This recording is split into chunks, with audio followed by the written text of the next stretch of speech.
You're on a yacht in the south of France and get lost at sea. Your phone has no signal, and the GPS stops working. There's no way you could swim to safety. Your chances of surviving are pretty much zero. Today's story is kinda like that, but swap the sunny vibes for the Côte d'Azur for the freezing winds of Antarctica.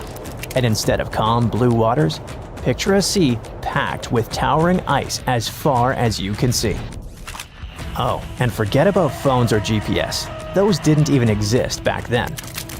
So yeah, getting through something like that is basically impossible. But for the crew aboard the Endurance, this wasn't just some what-if scenario. It was real life. And yet, they survived by leaving their ship behind. Fast forward more than 100 years, and scientists finally found their vessel deep in the ocean. Now, new 3D images are helping us bring one of the greatest real-life survival stories to life. Alright, from the top. Back in 1914, the Anglo-Irish explorer Ernest Shackleton pulled together 26 men for the boldest adventure of their lives, to cross Antarctica. We're talking about the toughest places on Earth, a frozen wasteland with brutal winds, long dark nights, and freezing temperatures that can drop below minus 76 degrees Fahrenheit. But for the crew of the Endurance, getting there just sounded like a good time. So, on August 8, 1914, they set sail on their maiden voyage. And by October of that same year, they made it to South Georgia Island. From there, they'd finally head toward their main goal, the Weddell Sea, on the coast of Antarctica. This place is known for its brutal winds, thick sea ice, and freezing waters. Yep, not exactly the coziest place to be. Only 2 days after they left South Georgia, the Endurance ran into a bunch of thick ice, and they started moving super slowly. Thick slabs of ice locked around the ship like a slow, silent trap. At first, the crew waited. Maybe the ice would break up. Maybe the ship could push through. But days passed, then weeks, then months. The ship was stuck, completely wedged into the frozen sea, unable to move. It was February. A small patch of open water suddenly appeared a little way ahead of the Endurance. There was hope, but getting there wouldn't be easy. The ship was still surrounded by solid ice, completely blocking the way. Some of it was nearly 18 feet thick. The crew worked hard all day, cutting a narrow channel through the ice. The next day, they tried again. They even used ropes to pull away huge chunks of ice, each one weighing around 20 tons. But the space they cleared was too small for the ship to build up enough speed. And to make matters worse, the ice was already starting to freeze over again. At some point, the captain decided they needed to stop. More months went by, and the ship was totally trapped. They even saw some cracks in the ice here and there, but nothing could actually help them. And then, things got worse. The pressure from the ice wasn't just holding the ship anymore, it was crushing it. You could hear the timbers groan and the hull creak. Bit by bit, the ship started to break apart. Then in October, a year later, Shackleton had made the call. Abandon ship. And he was right, because in November, the Endurance gave in to the pressure. The front masts collapsed as the bow was crushed. A few days later, the stern was lifted out of the ice, and then the whole wreck dropped into the ocean. And just like that, the Endurance was gone, buried beneath the ice. Okay, but what happened to the crew? The men grabbed whatever they could and set up camp right on the ice, stranded in a world of nothing but white in every direction. No radio, no help coming, and no way to know how long the ice would hold. For months they drifted with the frozen sea, camping on moving slabs of ice, always alert. Eventually, they climbed into small wooden lifeboats and started rowing through freezing waters, dodging towering icebergs, battling waves that soaked them to the bone. It was exhausting, freezing, terrifying, but they kept going. Finally, they landed on an isolated rocky stretch of land called Elephant Island. Their first solid ground in over a year, but it was uninhabited and offered no real chance of rescue. So Shackleton picked 5 men, loaded up the strongest lifeboat, and set across 800 miles of open ocean to try and get help. The journey took over 2 weeks, and they faced everything that could drive any man to madness. Storms, freezing spray, and waves the size of small buildings. But Shackleton kept his positivity. Losing his men wasn't an option. Thanks to his amazing leadership, they managed to reach land. They landed on South Georgia Island, but on the opposite side from where they needed to be. That meant they still had to trek for 36 hours across the island to finally reach the whaling station on the other side. Thankfully, they made it. If you were in their position, you'd probably take a hot shower and curl up in a fetal position for a couple of months. But that wasn't an option for Shackleton. He didn't rest.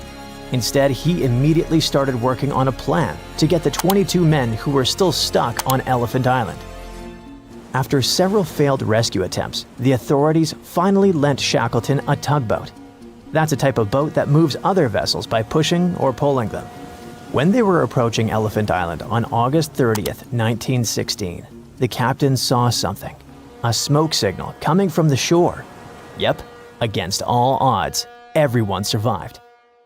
As you already know, the ship didn't make it. It completely vanished until 2022, when it was finally located on the seafloor, at a depth of roughly 10,000 feet in the Weddell Sea. It made headlines around the world, and the footage of the Endurance showed that it was beautifully preserved in icy waters. Its timbers looked brand new, and its basic structure was still intact. The wreck was covered by sponges, sea anemones, sea lilies, and starfish. It was all amazingly eerie. But how's it in such good shape? Even though it looked like any other ship of its size, it wasn't. The Endurance was built to survive tough ice conditions. Every detail was planned for maximum durability. The joints and fittings were cross-braced for strength. It was made of thick oak and Norwegian fir planks and covered in greenheart, which is a really strong wood. The bow was built to face the ice directly. Each piece of timber came from a single oak tree, shaped to match the curve of the ship. That's what helped them survive in the ice for so long. At the end of 2024, specialists did the first 3D scan of the ship. They used underwater robots to map the wreck from every angle, taking thousands of photos. These were then stitched together to create a digital twin, and now you can check it out online. Forget about getting close to the wreck, though. I mean, Antarctica is still one of the most remote places on Earth, so just getting there could be a huge challenge. As the world warms and the ice in the polar south continues to melt, specialists think there will be more chances to access the wreck, but they want to keep it protected. There's even been talk about how to preserve the Endurance. One idea is getting cruise ship owners to agree not to go anywhere near the wreck. So yeah, it's probably safe to say that people in general will probably never get to visit it up close. At least, not in the near future. In December 2016, a bombshell revelation rocked the world of classified intelligence. WikiLeaks had released top-secret Pentagon documents exposing a hidden war between the US Air Force and unidentified flying objects. According to these explosive files, the center of this interstellar conflict was none other than Antarctica, Earth's most remote and enigmatic continent. During the summer of 2016, the US Missile Defense System detected an entire fleet of UFOs rising from the Southern Ocean and heading at high speed toward the Mexican coast.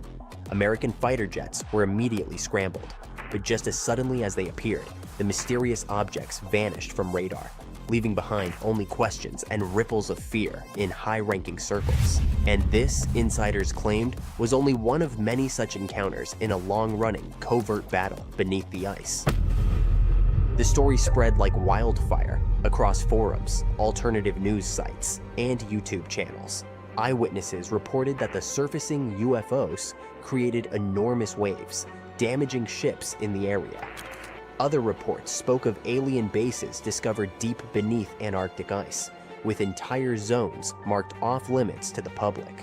Some even claimed that Russian President Vladimir Putin was being briefed on secret skirmishes between US forces and non-human entities.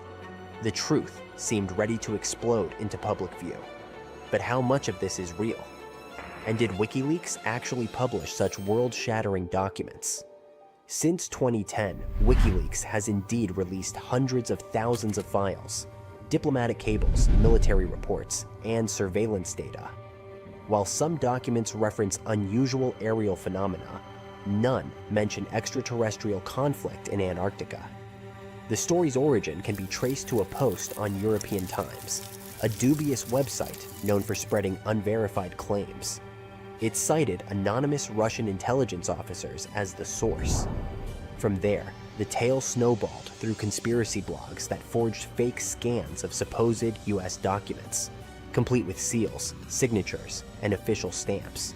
Yet under closer examination, these documents crumble. Fonts are inconsistent with military formatting. Signatures are copy-pasted from unrelated sources, and crucially, no corroborating evidence exists. Why did this theory stick? Despite its shaky foundation, the story refuses to die. Why? 1. Real secrecy in Antarctica. The continent is governed by strict international treaties. Military activity is restricted, creating a veil of mystery that invites speculation. 2. Historical myths. Tales of Nazi bases, ancient alien ruins, and lost civilizations buried under Antarctic ice have long fueled the imaginations of conspiracy theorists. 3. Real UFO sightings. The US military has confirmed encounters with unidentified aerial phenomena, such as the famous 2004 Tic Tac incident, adding legitimacy to UFO narratives. 4. The WikiLeaks halo. For many, anything associated with WikiLeaks automatically seems credible. That association lent weight to the fabricated documents. Antarctica's vast, silent expanse is a fertile ground for myth-making. From secret bases to wormholes, the continent has become a canvas for every kind of fantastical speculation. Even real locations like Lake Vostok, a subglacial lake Russian scientists spent decades drilling into, have been dragged into alien lore despite zero scientific evidence. Unusual military flights near Antarctica in 2016 and 2017, including Boeing RC-135 reconnaissance planes, added fuel to the fire. Officials cited training and climate research, but to believers, they were part of a hidden campaign against otherworldly threats.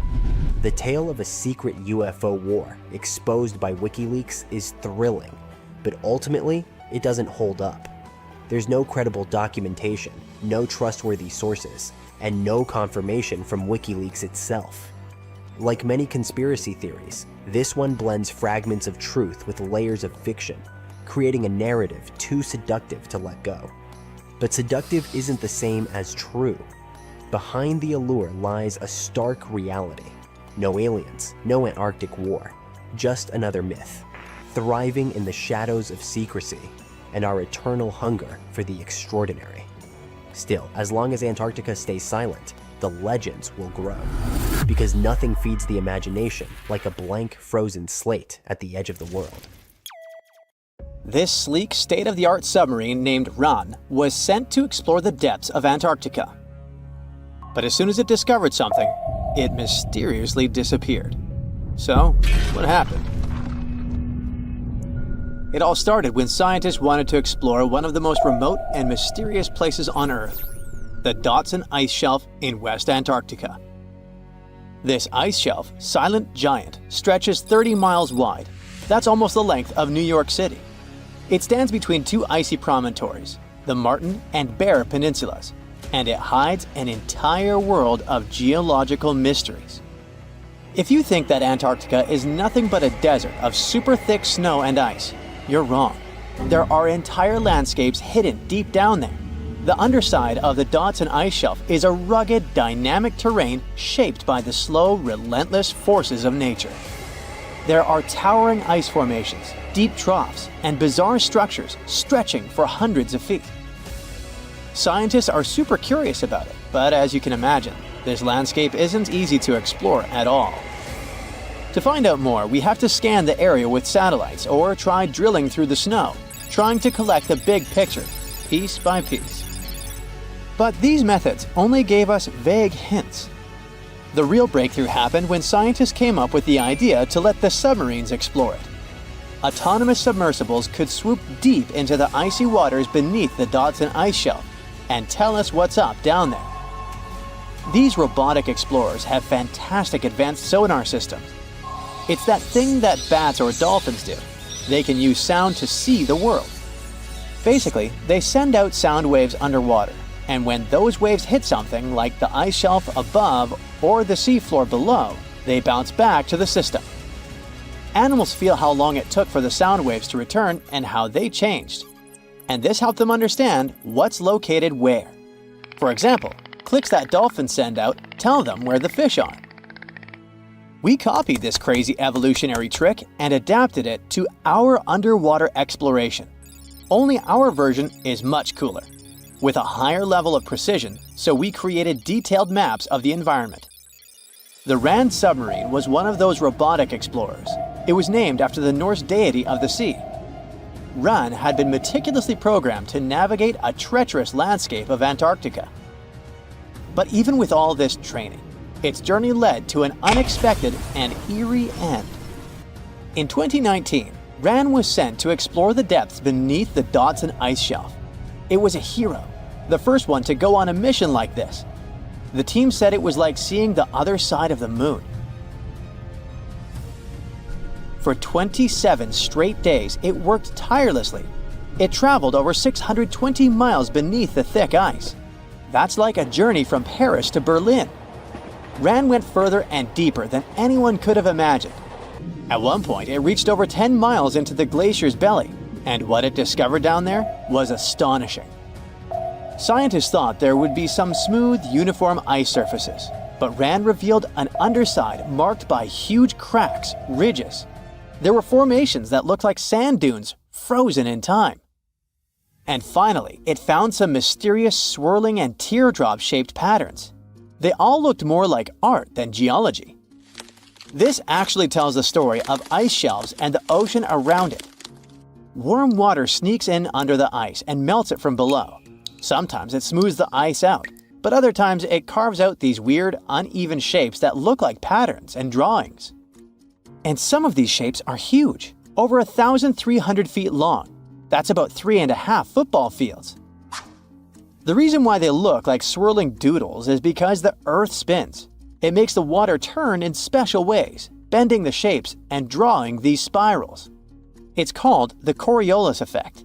Imagine you were on a merry-go-round and tried to throw something like a ball. It would go in a curve, not a straight line. Same thing happens with the water on Earth. Later, scientists found similar patterns in other Antarctic ice shelves, though they weren't as epic as the ones under Dodson. But Ran also discovered something horrifying. Turns out that these warm waters, aside from being great artists, are also a huge danger. The Dodson ice shelf isn't just hanging out serenely on the sea. It's part of a very delicate system and acts as a protective barrier that holds back huge glaciers in West Antarctica. The ice shelf is floating on the ocean, but it's still connected to the land. As warm water sneaks underneath it and the ice melts, the Dodson can't hold on to the land as tightly anymore. The protective barrier starts to weaken, and this lets the glaciers behind it move faster into the ocean. When those glaciers flow into the sea, they add more water, which could cause sea levels to rise, eventually changing our coastlines. Rand stumbled upon huge pockets where the ice was melting at alarming rates, all due to powerful underwater currents. It was like seeing a ticking clock on the glacier. The stakes were high, but luckily the submarine was ready. This time, it managed to return. And then, it worked for 5 more years, helping scientists with tons of useful data. The missions were daunting. There could be periods where Rand slipped into the pitch-black cavity beneath the glaciers, spending 24 hours without communication. But it was mapping every peak and every valley. It gained experience from over 40 missions below ice. Then, in early 2024, Rand went on a mission to the Thwaites Glacier. The mission was bold from the start. This place is also ominously referred to as the Doomsday Glacier. It's called that because it's slowly melting and has the potential to raise sea levels worldwide if it collapses, causing catastrophes everywhere. That's why Rand was dispatched to explore its underbelly, a place that had never been mapped so intricately before. The idea was to uncover the glacier's secrets, study how rapidly it was melting and why. This was Rand's second time exploring Thwaites. During the previous visit, it became the first sub to ever map the glacier's underside. Rand was exploring the depths from 650 feet to 1,650 feet. It sent a lot of data about how the Doomsday Glacier was slowly melting due to warm ocean currents.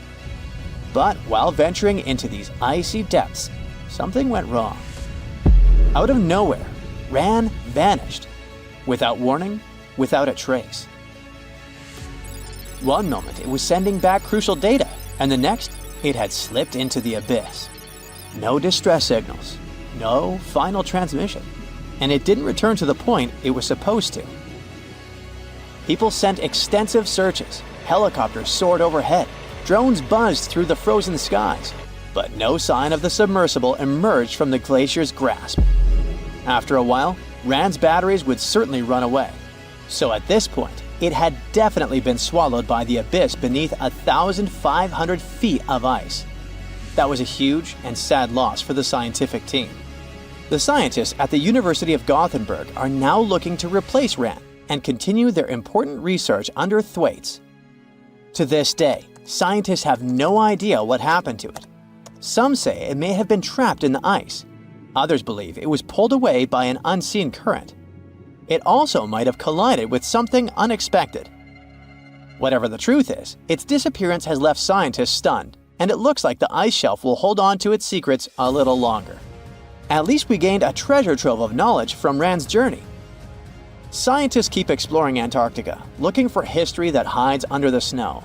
For example, they discovered that around 90 million years ago, a lush temperate rainforest thrived near the South Pole. They revealed an ancient world far warmer than they ever imagined. Deep in Antarctica, they unearthed fossilized roots, pollen, and spores preserved in the soil. All this shows that there was a swampy rainforest that flourished despite months of polar darkness. All these discoveries changed our understanding of Earth's climate, both in the past and the future. We've all dreamed of visiting the Arctic and witnessing the natural wonders of polar bears frolicking on ice floes or the aurora borealis dancing across the sky. Well, sorry to break it to you, but you won't find any tourists flocking to Antarctica anytime soon. Why, you may ask? Let's dive into it. First off, where is Antarctica? It's located in the southern hemisphere, specifically at the South Pole. The Southern Ocean surrounds it, and most of the continent is covered by ice, making it one of the most remote and frigid places on Earth. Now, have you ever met someone who's visited Antarctica? Probably not. It's one of the least visited places on the planet, and only a handful of lucky explorers have seen its interior, which is mostly made up of glaciers and ice fields. But trust me when I say the wildlife and scenery are out of this world. Why shouldn't you travel to Antarctica? Well, for starters, the environment is incredibly fragile and can be easily damaged. Plus, there are no native human populations on the continent, so your travels would essentially be like visiting an uninhabited island. And let's not forget that it's also one of the most expensive destinations to travel to. Despite all that, Antarctica is not exactly guarded like a fortress, but there is an international agreement called the Antarctic Treaty. This treaty was negotiated to prevent any unwanted activity on the continent and bans some forms of testing done there by member states. But the primary reason we can't just waltz into Antarctica is that it has a delicate ecosystem that needs protection. The treaty states that Antarctica should be used for peaceful purposes only and should be free from any human activity that could harm the environment. Scientists are still learning about the continent's unique ecosystem, and our activity and machines could disrupt the delicate balance that exists there. If you're still itching to go to Antarctica, getting permission isn't exactly a walk in the park. U.S. citizens, for example, need to complete a special form and send it to the Office of Ocean and Polar Affairs. And once you're there, you'll need to follow some strict guidelines to protect the environment, like not disturbing any wildlife or taking souvenirs like rocks, plants, or animals. Now, technically, can you live in Antarctica? While there are no laws banning people from living there permanently, it's a very inhospitable environment and unsuitable for human habitation. Temperatures can reach -76 degrees Fahrenheit and below, making it nearly impossible for anyone to survive without the proper equipment and experience. Plus, the nearest piece of land is over 1,000 miles away, making any inhabitants completely cut off from the rest of the world. Who knows? Maybe one day we'll get the chance to visit this unique and fascinating continent. But until then, let's admire it from afar. Let's now talk a bit about the discovery of Antarctica. Unlike other places that were already inhabited, Antarctica never had a native human population. Ancient Greek philosophers had an idea about the continent and called it Antarctos, meaning opposite the bear. The bears it refers to are not the polar ones though, but rather the Great and Little Bear constellations, which are only observable in the northern hemisphere. As a result, the term signifies the opposite of the land of the bear. Whaling and sealing voyages in the late 1700s and early 1800s would venture further south when rounding Cape Horn at the tip of South America.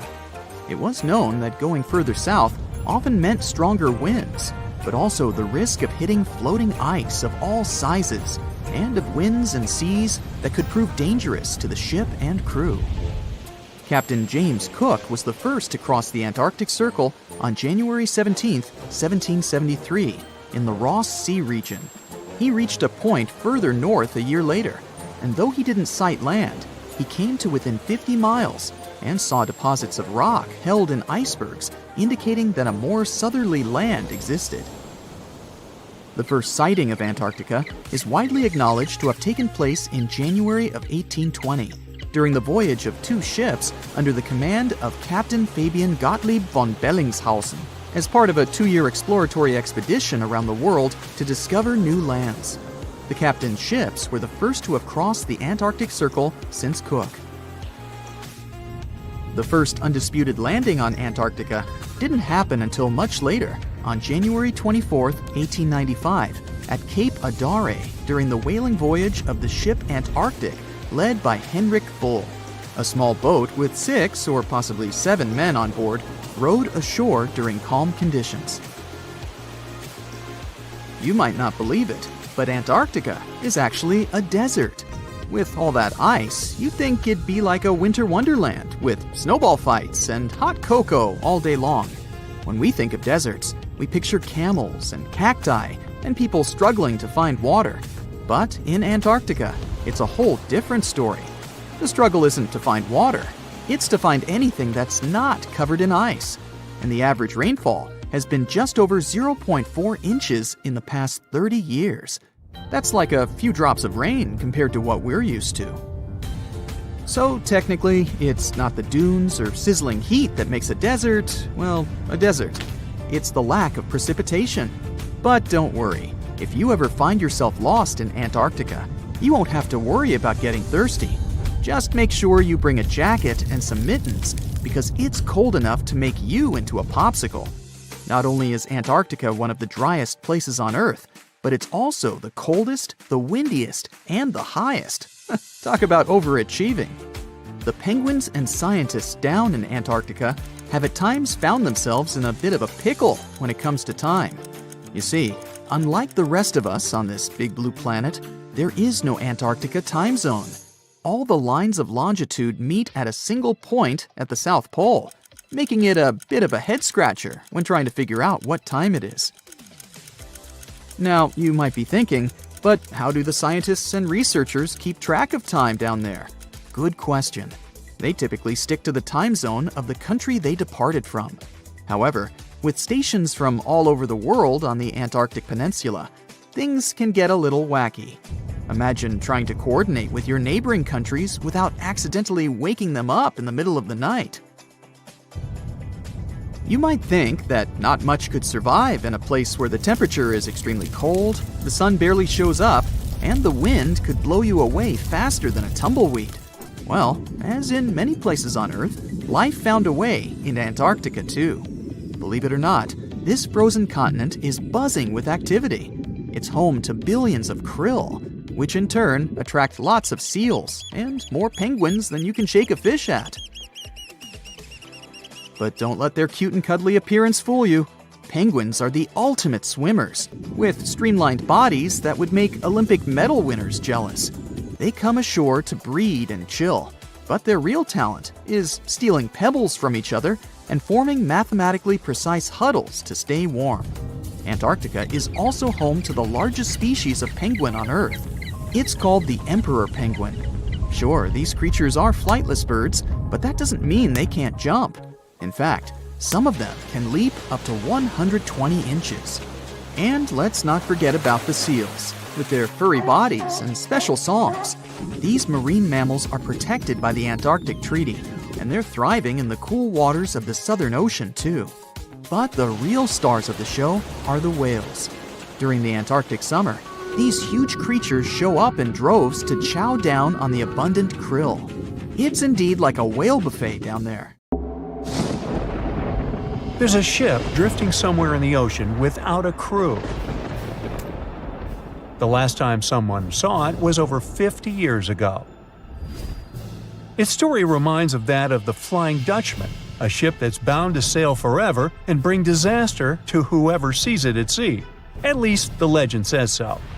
Unlike the Flying Dutchman, the SS Bay Chimo was definitely real and built for a German company in Hamburg and began as an ordinary cargo ship. It was trading supplies between Hamburg and Sweden in the Baltic Sea starting from 1914. It had a strong steam engine and a hull made of steel. A few years later, it became British property. Then, in the 1920s, a Canadian company purchased it for around $18,000, a huge amount of money back then. The new owner, the Hudson's Bay Company, was actively using the ship for several years. They would often send it on voyages from its home port in Scotland to Siberia, Alaska, the Yukon, and the Northwest Territories. It also passed through the Panama Canal and even the Suez Canal, with fur pelts for sale on board. Sometimes it would also transport passengers. It had completed 9 successful voyages before this strip of good luck came to an end. Starting from the 1930s, SS Bay Chimo would have trouble with ice and storms. When it first got trapped in ice in October of 1931, some of the crew managed to escape to Alaska. 15 of 22 sailors decided to stay with their vessel and try to save it. They had furs and other valuable cargo worth around $58,000 aboard. The company sent them supplies to survive the winter. They set camp near the ship out of the hatches, tarpaulins, and other materials, and offloaded the cargo. At the end of November, a blizzard rushed through the area, and it seemed like it had taken the ship with it. The ice platform had survived, but the ship broke free. Some of the crew members were sure it had sunk. But soon after, they heard from one of the locals who had spotted their ship around 45 miles away from their camp. The crew moved on with their lives, and the ship started its journey as a runaway vessel. People would spot SS Bay Chimo once a year or so, all the way until 1965. It was mostly spotted off the coast of Alaska. A man going to Nome with his sled dog, along with prospectors, explorers, and treasure hunters, all claimed to have seen SS Bay Chimo. Someone tried to board it and take it to port, but ended up stranded on it for days because of horrible weather. Others got luckier and managed to take a whaleboat, some furniture, and other valuables from the vessel. Those who got close to the ship saw that it was damaged and missing the propeller. Still, it stayed afloat without a crew for at least 38 years and became the longest sailing ghost ship in history. In 2006, the Alaskan authorities started a project to solve the mystery of this ghost ship of the Arctic and finally find SS Bay Chimo, either still above or below the water. So far, the project has not been a success. SS Bay Chimo remains one of the estimated 4,000 ships that have disappeared off Alaskan shores. If the legend of the 17th century isn't lying, this ghost ship could be sailing somewhere along the Flying Dutchman. It belonged to the Dutch East India Company. Its captain managed to do the impossible for that time and sailed from Holland to Indonesia in only 3 months. They said he was flying over the sea, and some evil tongues explained that he had made a deal with evil forces to achieve that. Once the ship was sailing back home, its captain and crew disappeared without a trace. There are many versions of what happened to it. One of the first ones said it had tried to enter port at the Cape of Good Hope, got in a terrible storm, and sank as there was no captain to save it. Another legend says the captain had refused to obey the skies to let the ship sink during the storm. A scary life form then struck the boat and the crew, and it was condemned to forever wander without rest. Many sailors claim to have spotted the Wandering Dutchman. The Duke of York, who was to become King of England, mentioned having seen it in Australian waters. Right after spotting the ship, the man who saw it first fell from the top of the mast and didn't survive. There were more encounters with this legendary ship up to the middle of the 20th century. Ships would nearly collide with it as the Flying Dutchman jumped out of the blue. Scientists have a more logical explanation for this mystery: Fata Morgana, not to be confused with Hakuna Matata. Now, when you're out at sea on a hot day and the air is all wavy, it feels like when you look at the road on a scorching summer day. That's because of something called atmospheric refraction. When light passes through different layers of air with different temperatures and densities, it bends and twists. Sometimes, under certain conditions, this bending of light can create really bizarre optical illusions over the ocean, like sightings of the Flying Dutchman. The Fata Morgana phenomenon can make distant objects appear distorted, stretched, or even lifted above the horizon. So you can see a ship far away, but because of the way the light is bending, it will look like it's floating above the water or even disappearing and reappearing. A Fata Morgana is most commonly seen in polar regions, especially over large sheets of ice that have a uniform low temperature. But you can see it anywhere, even in deserts and over lakes on hot days. The first stories about ghost ships go all the way back to ancient Greek and Roman mythology.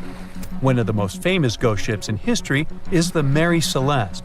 This brigantine was traveling from New York City to Genoa and was fully stocked with provisions, but missing a crew when it was discovered in the Atlantic Ocean in 1872.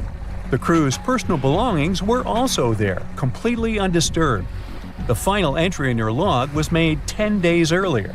We still don't know what happened to its crew, and the ship has inspired many spooky stories and legends. The Lady Lovibond was another legendary schooner that is believed to have been wrecked off the coast of Kent in the middle of the 18th century. The story tells that the ship's captain, Simon Reed, had just got married and took his bride on board for a celebratory cruise, despite the superstition that it could bring bad luck. They were on their way to Portugal when the first mate, who is also in love with the captain's new wife, went mad because of jealousy, attacked another crew member, and then took over the wheel and steered the ship straight into the dreaded Goodwin Sands. No one aboard survived, and the schooner is said to reappear as a ghost vessel every 50 years. In present times, many vessels become abandoned and turned into ghost ships intentionally. There are thousands of them floating in U.S. rivers, lakes, channels, and coastal waters. Some people lose their boats in storms and other extreme weather. Others have to abandon their boats because maintaining them can cost 10% of the boat's price. Plus, docking a vessel can add up to several $1,000s every year. Most boats have been made of fiberglass, so an owner can't just recycle them as scrap metal. So, once they want to get rid of it, they often tie it to a dock and sneak away, or leave it floating far away from the shore, or just try to sink it. When ghost ships sink in shallow waters, they can cause damage to coral reefs, mangroves, marshlands, oyster habitats, and wetlands. Plus, they can collide with unsuspecting regular ships and cause real trouble. So, don't do that. Enough said. Strange things occur in the cold waters of Antarctica. One of these things happened to a ship called Jenny. It was a small schooner whose history began in 1822. The boat and its crew set sail and disappeared a year later. For 18 years, the ship was considered sunk. People forgot about it. But in 1840, the vessel reminded the world of itself. That year, the whaling ship Hope sailed through the Drake Channel in Antarctica. The crew members noticed a ship among icebergs. It was the schooner Jenny. It was floating slowly in the dark, with no signs of life. The captain of the Hope, Mr. Brighton, gave the order to approach the mysterious vessel. They thought it was some creepy ghost ship, but as they came closer, they noticed crew members on the deck. The sailors of the Hope called out to them, but received no answer. This time, it became clear that something terrible had happened to the Jenny. When Brighton boarded, he realized that the Jenny crew members weren't missing. They were here. Frozen people stood like statues.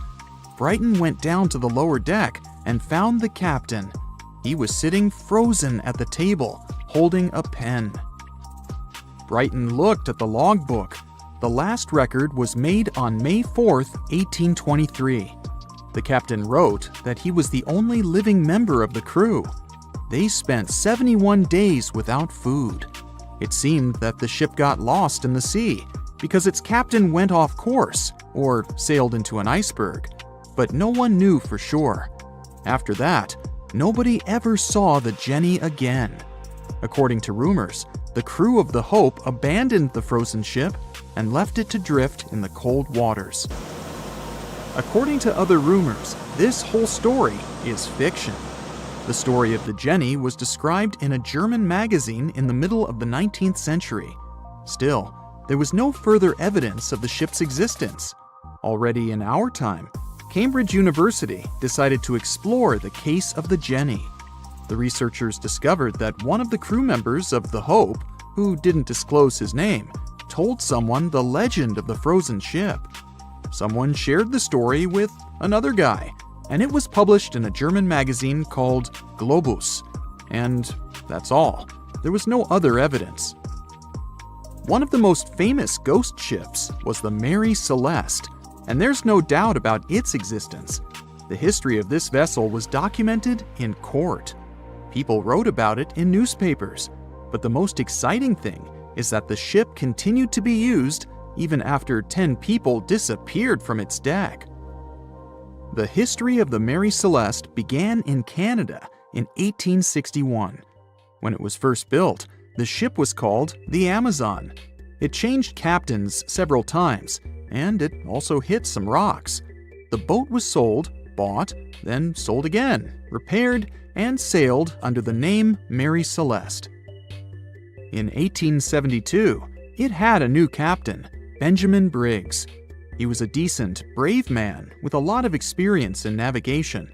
He had a beloved wife, a daughter, and a son.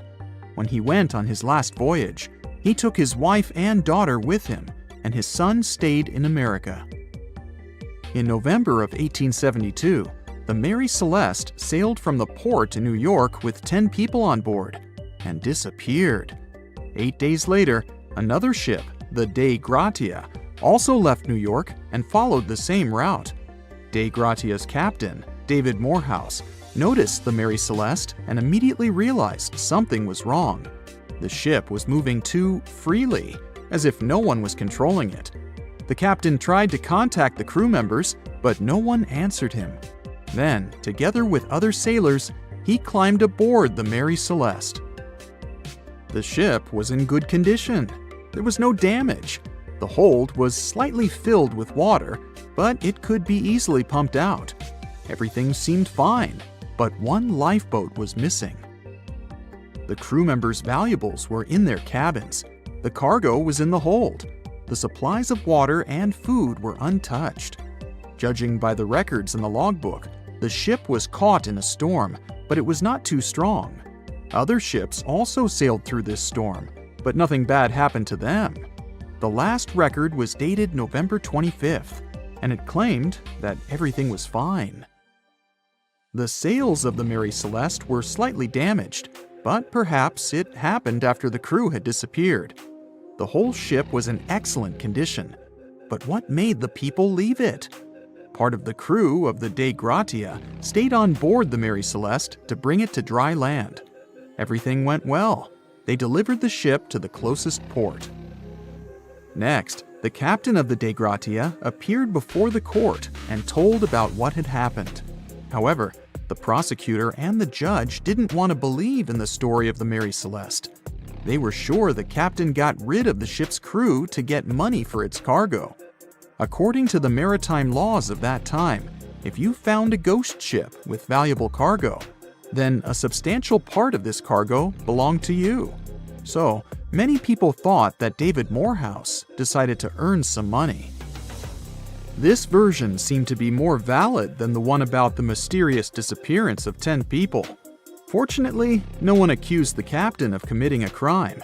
They thanked him for his service and gave him a monetary reward. However, his reputation was damaged, which greatly affected his career, as many believed he attacked the crew of the Mary Celeste. But even after this terrible case, trial, and investigation, the story was not over. The Mary Celeste was still an expensive and efficient vessel. It sailed several times, but then one captain crashed it into the reefs to get insurance. The court revealed this deception and accused the captain of intentional property damage. The story of the Mary Celeste became famous all over the world. People began to build their theories, realistic and not. Someone believed the ship had sailed through the Bermuda Triangle, but this version was quickly refuted, as the route of the Mary Celeste passed thousands of miles away from the Bermuda region. Did the Kraken or another giant monster attack the ship? Nope. Since the boat was found in almost perfect condition, there were no signs of a struggle. One of the most popular versions was that the crew of the Mary Celeste stole some valuable cargo and sailed to Spain on the rescue boat. However, those who knew Captain Benjamin Briggs said he was a good, honest man. Besides, he had a son in New York, and Briggs would never leave him. A more thorough investigation revealed that a series of accidental circumstances could have caused the disappearance of the ship's crew. Before its last voyage, the vessel delivered coal. Perhaps the pump intended for pumping water got clogged with coal after that, and when the ship got into a storm, the hold filled with water and the pump broke. The captain couldn't understand the amount of water because numerous barrels in the cargo hold blocked the view. Benjamin Briggs assumed it was dangerous to stay on the ship during a storm, so he evacuated with the passengers on a lifeboat. Perhaps they were close to land and decided to sail there, but the storm intensified and overturned the boat. Also, one record in the log journal said that the chronometer was faulty. It was a device that helped to determine your location at sea using longitude. Briggs got lost and didn't know which way to sail. The storm was strong, and he couldn't determine whether the ship would sink. Perhaps Briggs decided to leave the ship in a rescue boat when he saw the coast of the Azores.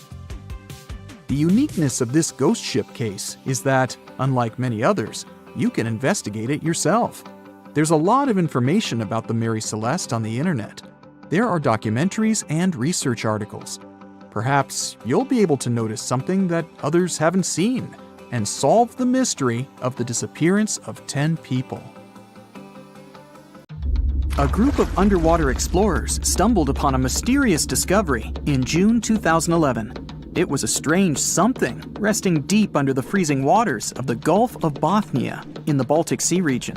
The Baltic Sea anomaly, a weirdly shaped feature 210 feet long and 26 feet tall, was discovered 300 feet below the surface using sonar by Oceanic.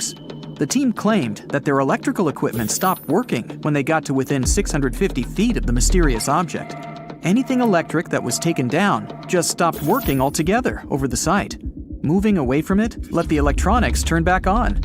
It remains a mystery, but the unique shape leads to many claims that it could be part of a former sunken city like Atlantis, or even a mysterious object from outer space that crashed through the ice at some period.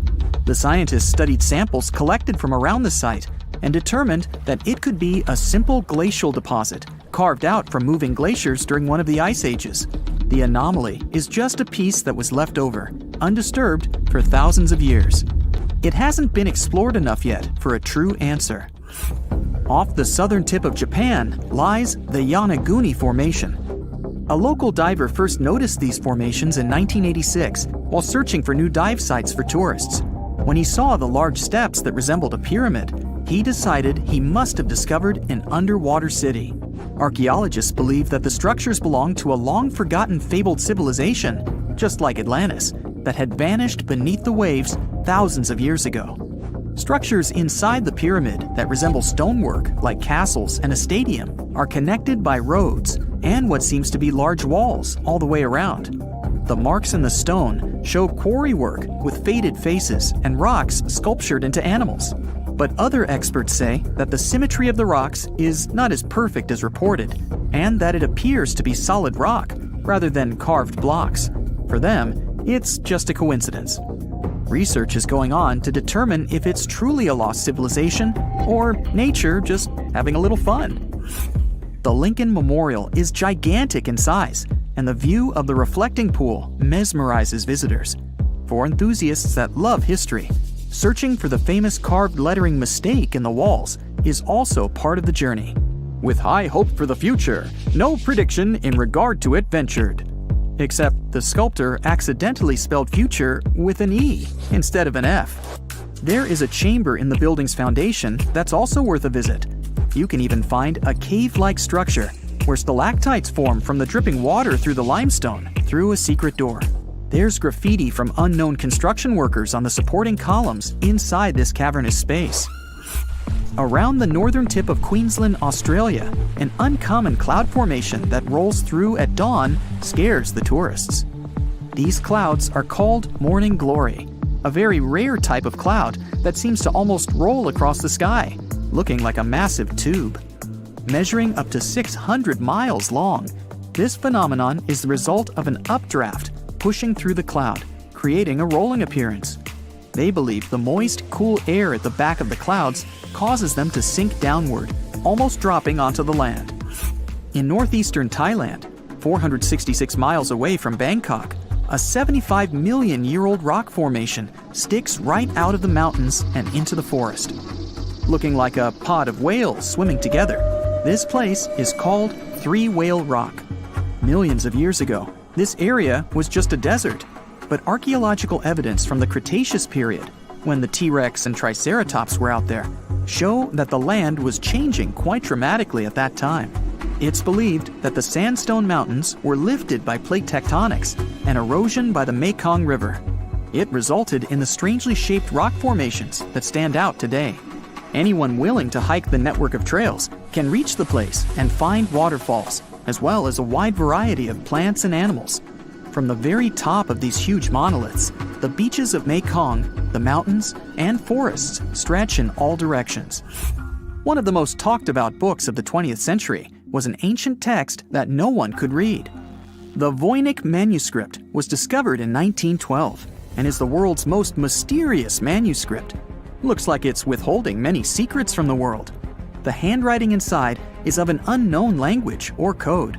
It's heavily illustrated with strange pictures of unknown objects and zodiac symbols. The drawings of different plants are the most intriguing thing about the book, as none match any plant species on Earth that scientists are aware of. A professor of applied linguistics in England claimed to have deciphered some of the characters in the book, but as of yet, everything is still unintelligible. Jellyfish lightning sprites are electrical discharges high in Earth's atmosphere. They're associated with powerful thunderstorms, but they're not the same clouds that give us rain. These sprites occur at 30 to 50 miles above the ground, in the mesosphere. Artificial lights at night make it a lot more difficult to see this faint lightning, but it can be well over 30 miles wide. The red sprites are a type of cold plasma discharged above a thundercloud, turning red with the nitrogen in the atmosphere. They work as a balance of the lightning charges between storm clouds and the ground below. When freezing temperatures hit orchards in Michigan, the local early birds woke up to unusual ice sculptures hanging off tree branches. Ghost apples, perfectly formed ice apples. Finding one is very difficult, as everything has to be perfect for this to occur, and it's got to be freezing cold. This rare weather phenomenon causes the apples to freeze on the branch, with rain coating the apples in a thin layer of ice. The apples then thaw and leak out like applesauce, leaving just the beautiful ice shell behind. The Gateway Arch in the city of St. Louis is just like looking back in time. What most visitors don't know is that the arch also provides a glimpse back to its construction. The arch is the tallest national monument in the United States, standing at 630 feet high and 630 feet wide.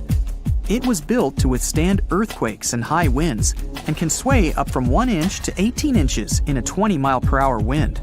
It also contains the stories of over 700,000 people from St. Louis kept in a time capsule that was welded to the very top. Found in any snow-covered mountain area, like the Rocky Mountains, the wind, temperature, snow, ice, and moisture have to all work together for you to see the phenomenal rings known as snow rollers. Starting with quite a thin layer of damp snow on the ground, it needs to sit on top of ice or powdered snow. Then, a strong enough breeze has to move a layer into a donut shape and gently start rolling down a hill, just like a snowball. Once it stops rolling, it can be the size of a baseball or as large as a car tire. It all depends on how strong the wind was blowing that day. A newly formed snow donut won't stay around for very long, as the dust is quite light. The Antikythera mechanism is a type of ancient computer that's baffling the scientific community with its extraordinary mechanics. A Greek ship sank off the coast of the island of Antikythera some 2,000 years ago. It was only discovered in 1900 by sponge divers. Archaeologists started sorting out the artifacts retrieved from the wreckage when they came across an object that didn't seem to fit into the time it was created. The machine seemed to follow time, the movement of stars, eclipses, moon phases, and even countdowns to events like the Olympics with amazing precision. No mechanism would come close to this until the 14th century, when they started building geared clocks in Europe. Archaeologists in Turkey believe they might have found the oldest known architectural construction in the world. It's over 10,000 years old, according to the experts. Found in ancient farming communities, these monolith pillars were up to 18 feet high. They were probably used for social events and rituals, but not much is known about them. Some of these large stone structures were human-shaped, with animal carvings and stone rings built into them. Recently, archaeologists have found rectangular buildings around the site. The communities that built these monuments were the start of the move into modern civilization. There's not much to do in Antarctica except scientific work. You could check out the wildlife, like some cute penguins and seals, and you'd get to see the occasional whale swimming around. Antarctica is one of the biggest lands out there that's only inhabited by scientists and researchers from all over the world. These scientists dug a hole through some pretty thick ice to study the ancient air and how the atmosphere cleans itself. They used a special drill and dug a clean cylindrical hole 450 feet below the surface. Some of this ice can be up to 800,000 years old and is a good indicator of what the climate was like in the past. It's like checking out tree rings to determine how old a certain tree is, except it's more complicated than that. After the effortless digging, they decided to drop some ice to the bottom of the hole to see what would happen next. They heard some really unusual sounds.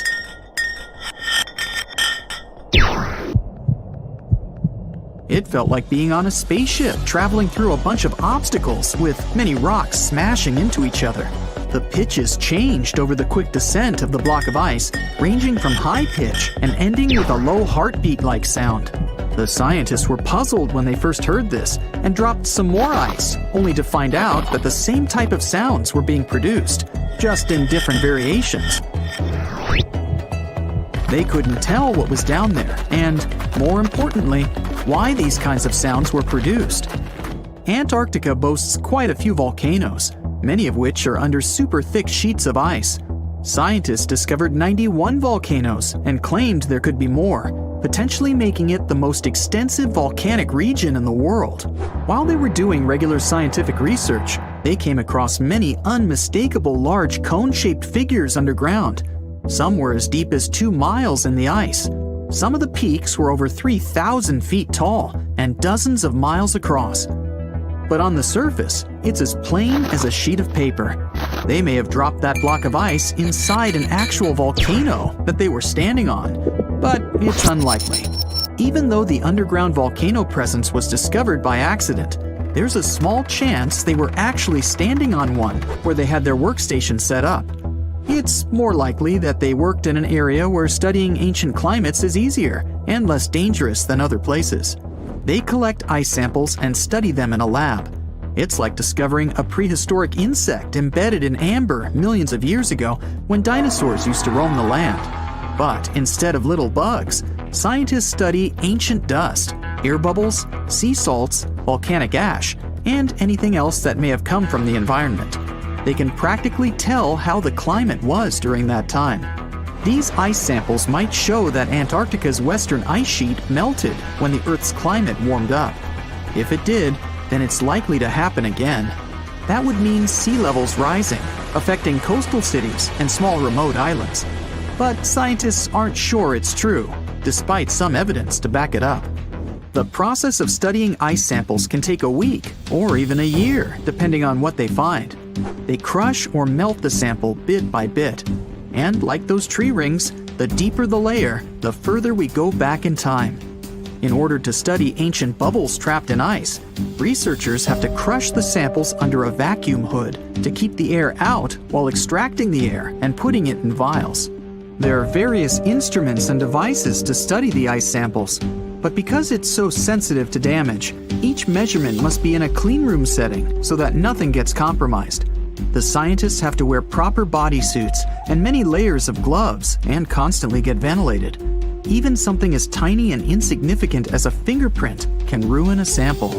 They look for certain patterns to see changes in the atmosphere's composition and temperature. But dropping a few blocks of ice down a hole wouldn't be so bad. The reason why it made such a peculiar sound is the same reason why a moving car sounds different when it's honking than when it's stationary. The scientific word for it is the Doppler effect. It's an obvious change in the frequency of a wave with respect to an observer who is moving relative to the wave source. The effect doesn't mean the frequency of the sound changes, it just shifts. And this can be said about other types of waves, like water and light. But sound waves are the most popular ones when it comes to the Doppler effect. So, when the scientists dropped the ice block down the bottom of the hole, the sound waves traveled back up and bounced around the narrow tube where they drilled. That's why they got the pew pew sound. Let's not forget that this ice block traveled 450 feet beneath us. Oil ships dig holes in the oceanic crust that go thousands of feet beneath the Earth. The Kola Super Deep Borehole in Russia is the deepest hole ever made by humans. It goes more than 40,000 feet below the surface and took almost 20 years to reach 7.5 miles. Below it is only half the distance to the mantle. In terms of the whole Earth, this very deep hole is literally scratching the surface. This wasn't a hole to dig for oil, and wasn't in the ocean either.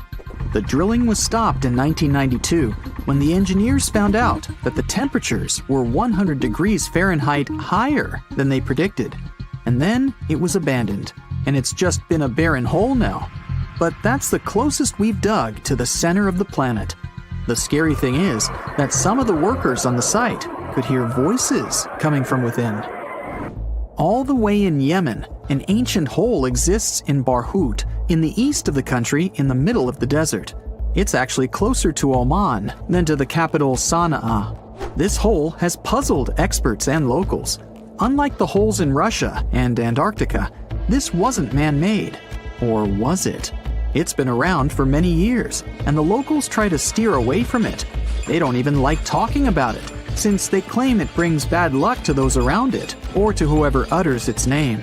They claim it was created as a prison for spirits, but many rule that out. The hole is 98 feet wide and somewhere between 330 to 650 feet deep. You can also hear strange sounds coming from the inside. But according to some scientists, the well has little to no ventilation and barely has any oxygen down there. So it's unlikely that anyone or anything lives down there. The Challenger Deep in the Mariana Trench caught some low-pitched grumble sounds in March of 2016. Some of these grumbles were followed by screeches. They caught these sounds in a span of weeks, using a titanium-encased microphone so that the immense pressure of the lowest point on Earth wouldn't crush it.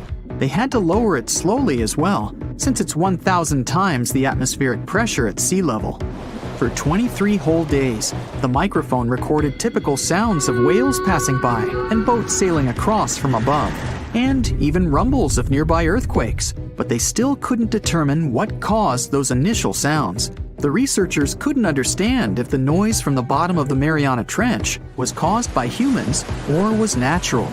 They also wanted to know if these sounds affected marine life, like dolphins and whales that rely on echolocation. They still can't figure it out, but scientists estimate that the ocean is about 10 times noisier than it was 50 years ago. With technological developments in shipping, submarines, and underwater construction, the ocean will only get louder with time. Northern lights come with sounds, which nobody talks about. They're usually audible when the auroras are at their most powerful presence. Scientists were always puzzled as to what caused the faint popping and crackling, even though they were very far above us. They used some special microphones and found out that the sounds came just 230 feet above us, which is pretty low. They're caused by electrical charges gaining power in a specific region of the auroras.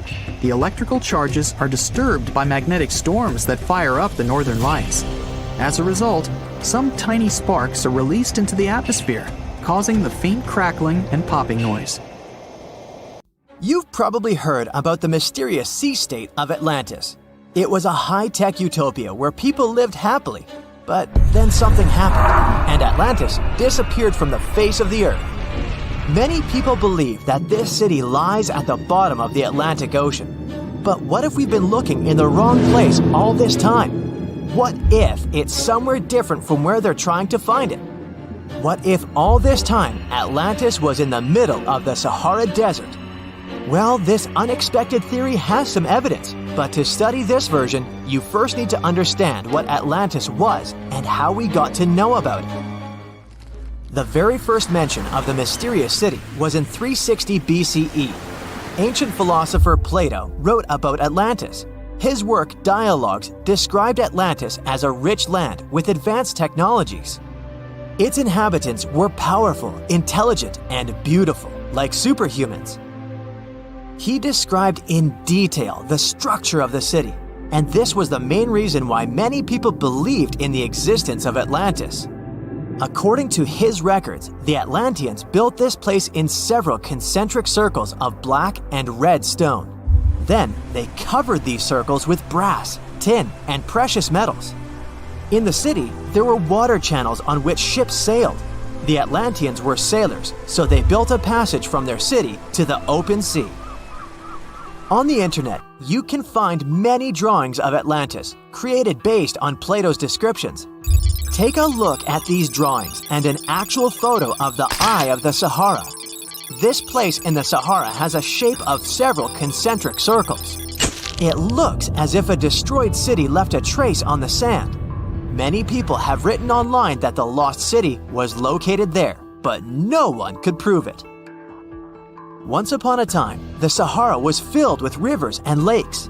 In prehistoric times, there was only water there. So far, everything matches. The Eye of the Sahara was first discovered in the 1930s. This place was considered a crater from a fallen meteorite. But in the middle of the 20th century, scientists conducted a soil analysis and refuted the version with a fallen space rock. In the end, everyone agreed that this was a dome of molten rocks under which magma was raging. For millions of years, wind and water had been destroying the formed landscape and eventually made it look like perfect circles. But what if the Atlanteans once came to this place and used natural circles to build a city? In this case, we would have many traces and artifacts from this developed civilization. And yes, archaeologists did find some arrowheads, spears, oars, and other things there. But this has nothing to do with Atlantis. In the Eye of the Sahara, a multitude of Acheulean artifacts lies. It was an ancient tribe that frequented this place. For the first time, Acheulean tools appeared more than 1.5 million years ago. Some of the items found there may be 130,000 years old, and according to the records, Atlantis existed about 12,000 years ago. Archaeologists found no artificial structures in this place. There was also no debris or traces of a large city. People would have found some stuff if a big city with advanced technologies had existed here. The main supporter of this idea was one YouTube channel. It collected 1 million views and attracted the attention of many historians and anthropologists. The theory that the Eye of the Sahara is Atlantis was quickly refuted. People found too many discrepancies between this place and the description of Atlantis. The author tried to catch the viewer's attention by presenting external similarities between the natural landscape and the fictional ancient city. Another popular theory claims that Atlantis was a real continent located off the Bahamas, but then this city was swallowed up by the Bermuda Triangle. According to this legend, the city ruins still lie at the bottom of the triangle, but there's no confirmation of this theory either. Writer Charles Berlitz invented it. Adherents of this theory claim that the walls and streets in the western part of the Bahamas might be the ruins of Atlantis. But scientists disagree. They have proven that these walls are natural formations of coastal rocks. There are also rumors that the story of Atlantis was inspired by an actual historical catastrophe, the Black Sea Flood.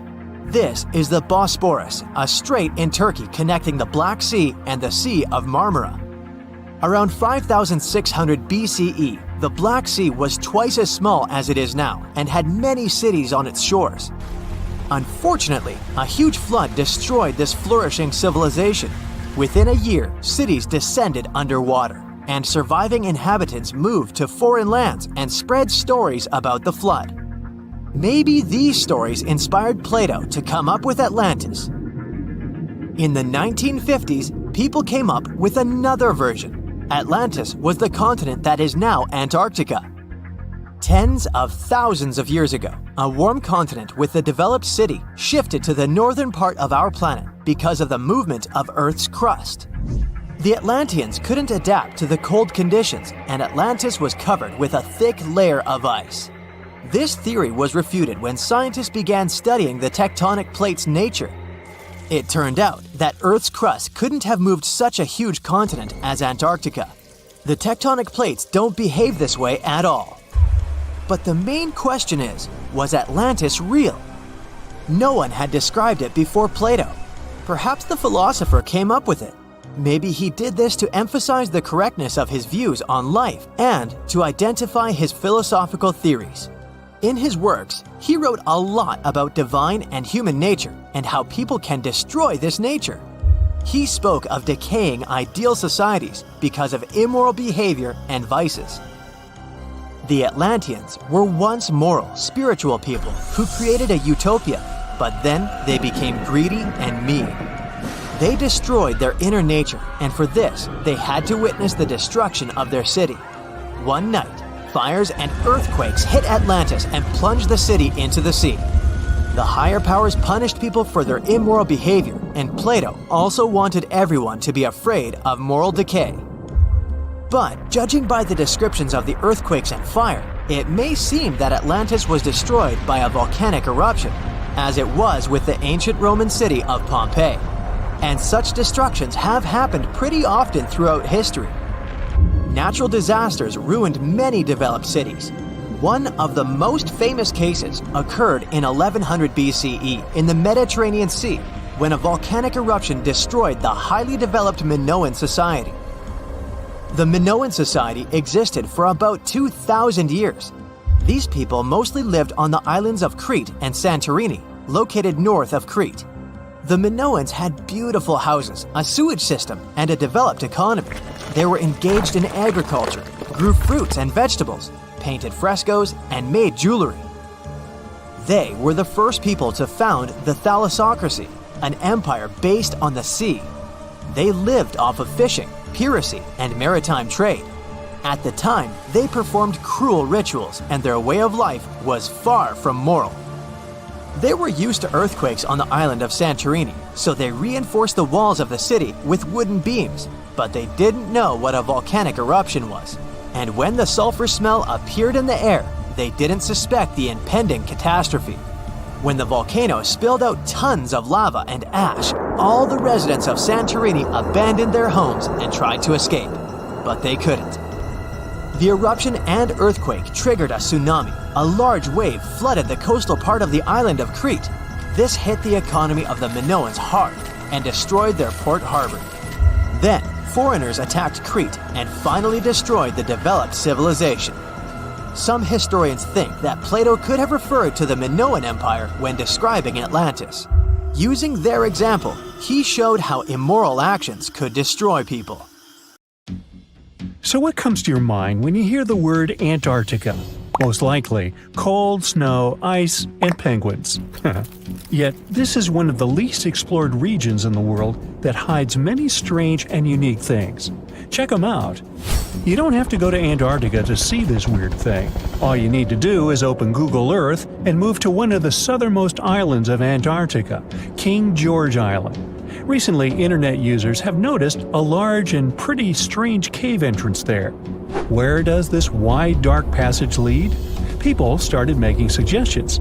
It's the entrance to a secret base or some laboratory. This is the part of the spaceship that crashed there thousands of years ago. This is the door to the ancient city of Antarctica. Perhaps there's a giant rock mountain with an ancient cave beneath all this snow and ice. Well, there's some ideas. Users have calculated the approximate dimensions of this cave. It might be about 74 feet high and 250 feet wide. You could hide a Boeing passenger jet in there. Nature probably created this entrance. This is a logical explanation, but there are two strange factors. First, take a look at the foot of the mountain. It seems that there are steps there. They're dark in color, as if they're made of stone. And if you look closely, you can notice something similar to human footprints. Has anyone entered this cave? Or maybe someone is still living there now. The second oddity is the disappearance of the mysterious finding. For the first time, people noticed it in a Google Maps snap in 2007. Then the entrance disappeared. Then it reappeared a few years later. After that, it vanished. And in 2022, people saw it again. Perhaps old snow melts, a new layer falls, and then the wind blows it away and the cycle repeats. But the alleged steps leading deep into the cave make one doubt the natural origin of this tunnel. You can easily find the coordinates on the internet and visit the cave via Google Earth. You might see something there and tell the world. There's another strange thing people discovered with the help of Google Earth. In 2020, one user found a strange object that looked like a giant ship 100 miles off the coast of Antarctica. It was covered with ice and snow and lying on its side. It looked like a cruise ship. You could notice the windows, the deck, and the bridge. But not all people agreed with this. Some claimed it was a spaceship. Others said it was some kind of secret building. The user who first noticed the ship stated that its size was about 400 feet, which is the perfect length for a passenger vessel. But what is this ship doing in such a remote place in the middle of a glacier? How did it get here? Who was its captain? No one has found the answers to these questions yet. In 2016, people using Google Earth discovered a photo of an unknown sea monster floating off the coast of Antarctica. This creature resembled a giant squid with a length of about 200 feet. This is slightly shorter than 3 train cars. Just imagine this kraken swimming in Antarctica's dark, icy waters and dragging to the bottom everything it meets on its way. Maybe it's the great and terrible Chulu, or one of its offspring. You will quickly notice this blood-red waterfall among Antarctica's endless, dazzling white landscapes. Don't worry, it's not blood. For many centuries, the waterfall has been painting snow in a bright red color. The stream flows straight out of a white iceberg. Let's look inside and find out what's happening there. Millions of years ago, there was a small crystal-clear pond, but then a glacier formed around it. A thick layer of ice and snow blocked sunlight, heat, and oxygen access. For millennia, the reservoir remained in this cold vacuum. But at one point, the water made a hole in the icy wall and broke out. When this salty water comes into contact with oxygen, it immediately turns scarlet or rusty. Antarctica is the only place where you can find such a unique natural phenomenon. One of the driest places on Earth is located in Antarctica. It's one of the most lifeless deserts in the world, the McMurdo Dry Valleys. In this desert, you won't see the scorching sun, hot sand, and cacti. A desert means a place with a lack of precipitation and life. The McMurdo Dry Valleys meet these parameters, but this place is also unique for Antarctica, since you won't find glaciers there. Despite the frost, ice can't form in the desert because it hasn't rained for millions of years there. It also never snows. A strong wind coming from the mountains reaches speeds up to 200 miles per hour. It would be difficult for you to stay on your feet there. The wind is filled with moisture. It heats up and evaporates all the liquid and snow in the desert because of its high speed. Only dry air reaches the ground. But you can find several lakes there. They don't freeze, only thanks to the high concentration of salt. The water is so salty that large life forms can't develop there. But scientists have found microscopic organisms near the lakes. 20 million years ago, Antarctica was filled with swamps, trees, and swarming with insects and animals. But now, it resembles the surface of Mars, literally. Scientists and astronauts are exploring such regions as the McMurdo Dry Valleys, since the natural conditions there are similar to those on the Red Planet. So, before you go to Mars, you can practice living in similar places on Earth. Also, scientists discovered an underwater world in the Antarctic filled with hundreds of amphipods, crustacean animals similar to shrimp. Wait a minute, it happened in the Antarctic? But the McMurdo Dry Valleys are located in Antarctica. Well, the words are very similar, but what is the difference? Oh, and don't forget the Arctic. The Antarctic is the region in the southernmost part of Earth that houses the continent of Antarctica, and the Arctic is another land altogether. They have the same natural conditions, frost, ice, and snow, but they're located in different parts of the planet. The Arctic is at the North Pole, Antarctica is at the South Pole. Now, back to the discovery. Scientists put forward theories that the ice of the Antarctic hides a vast network of freshwater rivers and lakes. And in 2022, they found a new ecosystem. Researchers explored the Antarctic Ross Ice Shelf and its underwater rivers. This is a massive piece of ice floating in the ocean.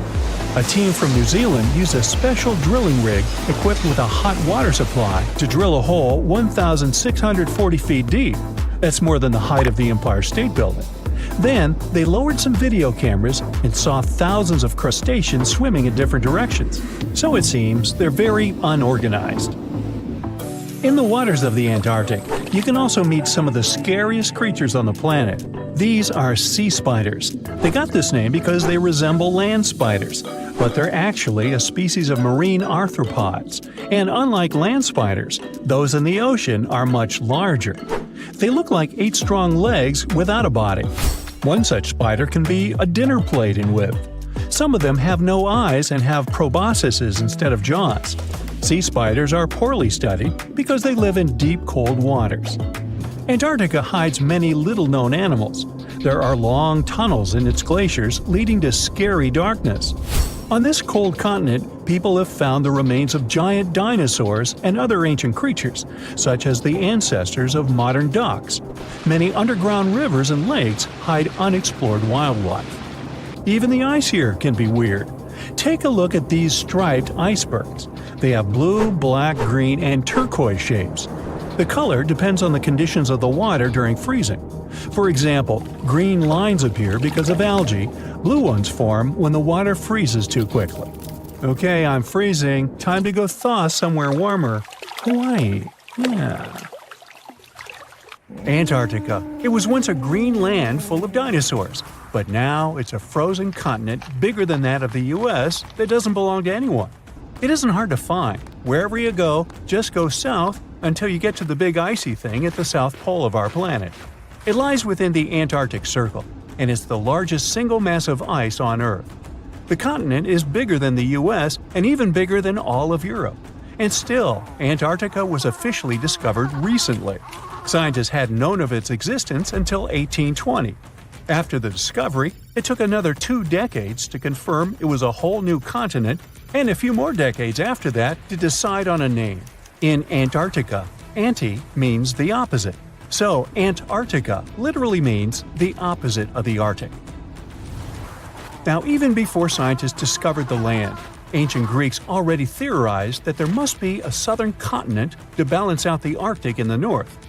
Also, some scientists who studied Polynesian artwork and oral history believe that Polynesians found the continent over a millennia before the Europeans did.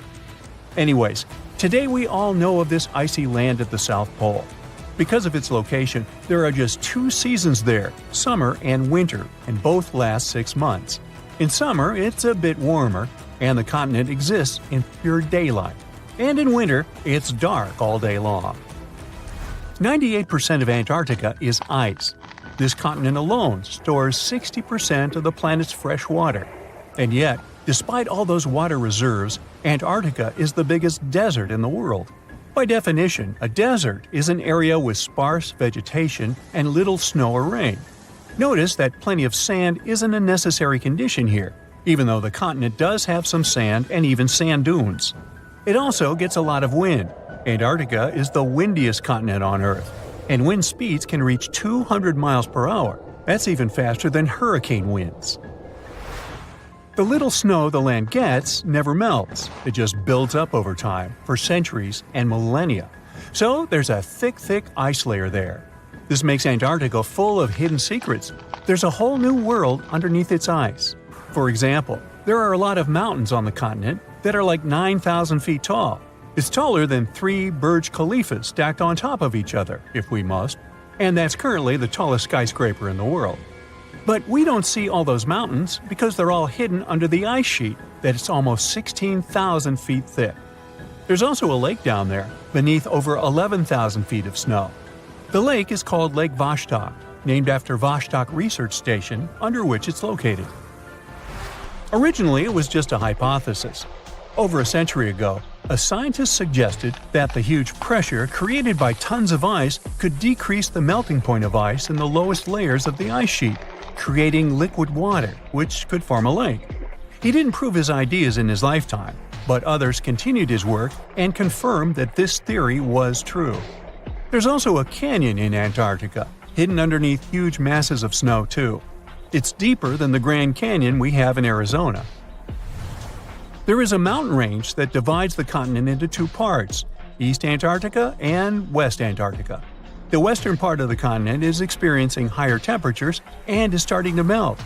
If West Antarctica melts and releases its stored water, it will raise the average global sea level by about 16 feet. That will be enough for some cities all over the world to completely disappear. Perhaps the first to turn into a water world will be Thailand's capital, Bangkok, which is just 5 feet above sea level. Then it will be Amsterdam in the Netherlands, followed by Ho Chi Minh City in Vietnam, Cardiff in the UK, and New Orleans in the US. People do a lot of work in Antarctica now, residing there for many months at a time to study this mystery of a continent. Over the years, even a few children were born there. But it's not a country, and the land doesn't belong to anyone. It's governed by the Antarctic Treaty System, an agreement of peaceful research and collaboration that suspends all territorial claims. It was first signed by 12 nations, and now there are 59 supporters, half of whom have decision-making powers. The continent is occupied all year round by researchers from all over the world. There are about 5,000 people living there in summer and about 1,000 in winter. Yet no one is a permanent resident there. People come and go, and the scientists take turns spending time there. The average yearly temperature there is negative 30 degrees. But there was a time when Antarctica was about as warm as Melbourne, Australia is today. It was about 40 to 50 million years ago. I wasn't around then. But the continent had green forests and dinosaurs roaming its land, chilling in the sun in a 63-degree Fahrenheit environment. That was before penguins. In our age, it's so cold that you won't even find any trees or bushes in Antarctica, just the snow. The only plants that can thrive in such extreme temperatures are lichens, moss, and algae. People can't stand such freezing conditions for lengthy periods of time either. So the continent has never had any indigenous population. Well, that is, if we don't count penguins, seals, whales, and a few other types of birds that live there now. Antarctica's fauna is the scariest and least diverse on the planet because only a few organisms can withstand its harsh conditions and because non-natives aren't allowed to be brought there. So, if you decide to travel to Antarctica with your cat, well, you can't. Hey, I don't make the rules. But those few species that live on the South Pole totally own the place. There are no more than 5,000 people there and around 20 million penguins. They are a kind of settlers, though. Penguins' first ancestors lived in Australia and New Zealand. There are still a few penguin species there, including the smallest penguin on Earth that is just 1 foot tall. Still, most of the penguins migrated to Antarctica at some point, possibly because they were attracted by the greater food supply there. It's not the cold that made them like the land. It turns out, most penguins leave the continent when the summer ends. The only ones that stay there are male emperor penguins, and they do it to warm and protect eggs left by their mates. But where do all the other penguins go? At first it was a big mystery even to scientists, but then they attached some tiny location devices to the legs of a few of these animals and figured it out. Penguins go to live in the southern oceans while it's too cold in Antarctica. None of them go ashore for half a year until they get back to the continent. When they come back, it's when those eggs, left for male penguins to nurture, start hatching, and so penguin families can be together when it happens. Penguins eat different fish, and the ocean is full of those despite its cold temperature. In some areas, water can reach below freezing temperatures because it's salty. But fish don't freeze there because they have antifreeze proteins in their bodies. Then there are also about 1 million seals in Antarctica. They like fish too, and they can hold their breath underwater for 2 hours. They see way better underwater than in the bright light of the day, and they also use their whiskers to locate food. Their breathing holes in the ice can freeze while seals are away, and they must use their teeth to make a new one. Seals can even sleep underwater and then resurface occasionally to get some air without waking up. I can appreciate that. Look at those lush coniferous forests and tundra. What a wonderland! You may have mistakenly thought it's Canada, but it's not. It's Antarctica, about 34 million years ago. So what makes Antarctica this frigid today? It turns out a mix of dropping carbon dioxide levels and some tectonic shuffle played a huge role in transforming this ice-free paradise into the frozen continent we know now. About 50 million years ago, CO2 concentrations were sky-high, strutting around at around 1,000 to 2,000 parts per million. But as those levels tumbled down, global temps started to drop, paving the way for the mighty ice sheets that later took over Antarctica. While the CO2 dive was happening, tectonic activity was also working its magic. The big split between South America and Antarctica opened up the Drake Passage, which created the Antarctic Circumpolar Current. This powerful current acted like a bouncer, keeping warm air and ocean currents from crashing the Antarctic party, and helping keep things rather frosty. If you mix up Australia and Antarctica, you're not that wrong. These two continents used to be one. If you mix up Austria and Australia, it's much worse. By the way, don't fall for the internet myths and memes. There's no help desk in Austria specifically for people who intended to fly to Australia. Now, look at this magnificent Australian pink beach. It's precious, and not in a figurative sense. Those mysterious pinkish sands are actually garnet, and it's widely used in jewelry. Geologists studied those sands and came to the conclusion that the garnet contained there is older than local mountains. That doesn't make sense, right? In fact, it does. You see, Australia didn't used to be this very detached continent as it is now. Many millions of years ago, Australia and Antarctica were part of the supercontinent Gondwana, and glacial erosion released the garnet, which eventually made its way to the beach. These sands formed when South Australia was flat and chill, long before the mountains appeared. Most garnet gets washed away, but this batch has a rich history, tracing back to glacial rocks in the Transantarctic Mountains. So this pink sand comes from an ancient mountain range hidden under Antarctic ice. Not only does Antarctica ice hide gems like garnet, if you look harder, you might find entire buildings. Sounds insane, but this is exactly what a British explorer did. His name is Chris Brown, and he uncovered an entire building beneath the ice. He was traveling to the pole of inaccessibility, and it all started with a bummer. Chris and his son had their plane broken. Suddenly, they spotted a lone bust peeking out of the snow. This place was an old meteorological station. Despite freezing conditions, Chris and his son Micah had a blast exploring. Chris is on a mission to conquer all 7 earthbound poles of inaccessibility and has tackled 5 so far. I guess you already know that Antarctica is the largest desert on Earth, much larger than the Sahara or the Gobi. Still, despite being the driest continent on Earth, it boasts a seriously weird waterfall. Nestled in the mesmerizing McMurdo Dry Valleys, it's 5 stories tall and looks like it's gushing blood. It's even called Blood Falls. It may look outlandish and even frightening, but its nature can be easily explained. The water that creates this crimson cascade was once a salty lake, but over time, it became sealed off from the outside world when glaciers formed on top of it. Now, this ancient water hanging out 1,300 feet below the surface has cranked up its salt levels to 3 times saltier than the ocean. This salt water is also loaded with iron and gets 0 oxygen or sunlight. When the iron-rich water trickles through a crack in the glacier and meets the air, it rusts up, turning dark red. You may have mistakenly heard that no bug species belongs to Antarctica, but it's not exactly true, because there's this tiny Antarctic midge living there. Plus, there are some spiders too. Those aren't your average spiders hanging out in the darkest corners of your apartment. Those are critters lurking in the chilly darkness of the Antarctic ocean floor. These little marine creepers are actually arthropods and can stretch around 20 inches across.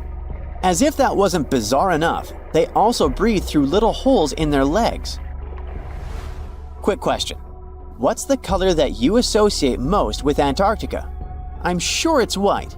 That's my association too. However, Antarctica may look like a slice of watermelon. That colorful snow comes courtesy of a tough little algae called Chlamydomonas nivalis. When things start to warm up during the Antarctic summer, these little guys release their vibrant red and green spores, painting the snow in wild and funky colors. But it's best to steer clear because that snow is not just a pretty sight. It's also toxic and definitely not edible. Searching for fossils is always a blast, but when you're in one of the most remote spots on the planet, it gets even more exciting. A diverse team of scientists recently hit the mother lode, pulling in over a ton of fossils from ancient marine life, dinosaurs, and birds from the late Cretaceous period, about 71 million years ago. Their adventure kicked off with a flight to South America, followed by a 5-day trek through the infamous Drake Passage. Upon reaching Antarctica, they set up camp using helicopters and inflatable boats. You might be thinking, why dig in Antarctica with all that ice? Well, it turns out there are places where rocks pop up, depending on the season. The team went to James Ross Island, located in the Antarctic Peninsula, and they went there during February and March. And that's one of the few parts of Antarctica where in summer, rocks are exposed, and those rocks can come from the age of dinosaurs. The expedition was a success, as they discovered over a ton of remarkable finds. Next up, the fossils will head to Chile before making their way to Pittsburgh's Carnegie Museum of Natural History. Among their discoveries, they found relics dating back about 71 million years, alongside some around 67 million years old, including plenty of snails, clams, and various marine creatures. Yikes! Look at this creepy sea worm. It could live in LA and be a star in a horror movie, but it chooses to call the chilly waters of the Southern Ocean near Antarctica its home. These worms can grow up to 8 inches long and 4 inches wide, but don't let their spooky exterior trick you. Research suggests they might actually be superheroes in disguise, playing a vital role in keeping ecosystems buzzing. Now, see that head? It's not really a head. It's just a retractable throat that helps this toothy creature chow down on its meals. Antarctica has many creepy critters to offer. Let me introduce you to the Antarctic strawberry feather star. It's not like Patrick from SpongeBob, though. It's more like a deep-sea creature straight out of a horror movie. Picture this: 20 wiggly arms, some stretching up to 8 inches, all decked out with these bizarre little bumps. Yikes indeed. Back in 2014, scientists buried 34 seismic monitors in the snow on the Ross Ice Shelf, which is huge. Think of it as an ice slab the size of Texas, just chilling over the Southern Ocean. These clever little machines picked up a nearly non-stop buzzing. Even though our human ears usually can't catch these low-frequency sounds, scientists have worked their magic and made them audible for us. They even shared the creepy audio online. A glaciologist from the University of Chicago says that if you could hear this vibration, it'd sound like a swarm of cicadas taking over the backyard in late summer. But these glacier explorers weren't trying to capture spooky tunes. They're actually on a mission to monitor the Ross Ice Shelf because things are heating up, literally, and the ice is melting faster than ice cream on a hot day. Ice shelves are like Earth's safety plugs, keeping all that massive ice from surging into the ocean. So what exactly is making all that noise? It's likely just strong winds whipping across ice dunes, creating a kind of natural vibration. Consider Lake Enigma. What a fitting name. It's already strange enough because it's not even supposed to exist. But now, we stumbled upon actual life deep beneath it. And this just might help NASA in their search for life in outer space. The lake lies deep in the icy heart of Antarctica, so it's not really a water pool like we're used to, more like a lake-like block of ice, or so we thought. Just recently, Italian scientists discovered a secret that had been buried for ages, an actual body of water, and in this water, life is thriving. Various microorganisms, and even some weird little hunters, which is super weird, since Enigma sits in a remote and harsh corner of our planet, the northern Victoria Land in Antarctica. The entire South Pole is cold, but in this place, temperatures can plummet to a horrifying minus 41 degrees Fahrenheit, though on average it's around 7. Chilly. Like we said, this lake shouldn't even be there at all. Antarctica is technically the largest desert on Earth, even though it's covered in snow, because it's super dry. There are 0 rains, truly little snowfall, and the sun barely evaporates anything. And even if there is some water, the insane winds make sure to dry everything out super quickly. Putting on our thinking caps, this lake should lose an unimaginable 7 million cubic feet of water every year. Yet, the water remains. Why? No one knows. Scientists say there could be something deep underground that refills it constantly. They just have no idea what that might be. Maybe deep underground rivers, melting ice, or something else entirely. But hence the name, the Enigma Lake. The block of ice we mentioned is permanent and super thick, at least 36 feet of it, and that's higher than a 3-story building. So researchers decided to check out if there's anything beneath it. They used a so-called ground-penetrating radar, a super smart echo detector for the ground. This radar sends invisible radio waves into the Earth. When they hit something underground, like rocks, water, or anything else, they bounce back to the device. By measuring how long it takes for the signal to return and how strong they are, we can determine the distance and what exactly the radar hit. That's how animals like bats, whales, and dolphins can see underwater. And we humans stole this cool nature idea to research buried structures and hidden caves. Scientists used this device all over the Enigma surface. This way, they were able to create an entire map of this under-ice world beneath. The water itself wasn't surprising. It's the unique ecosystem in it that shocked them.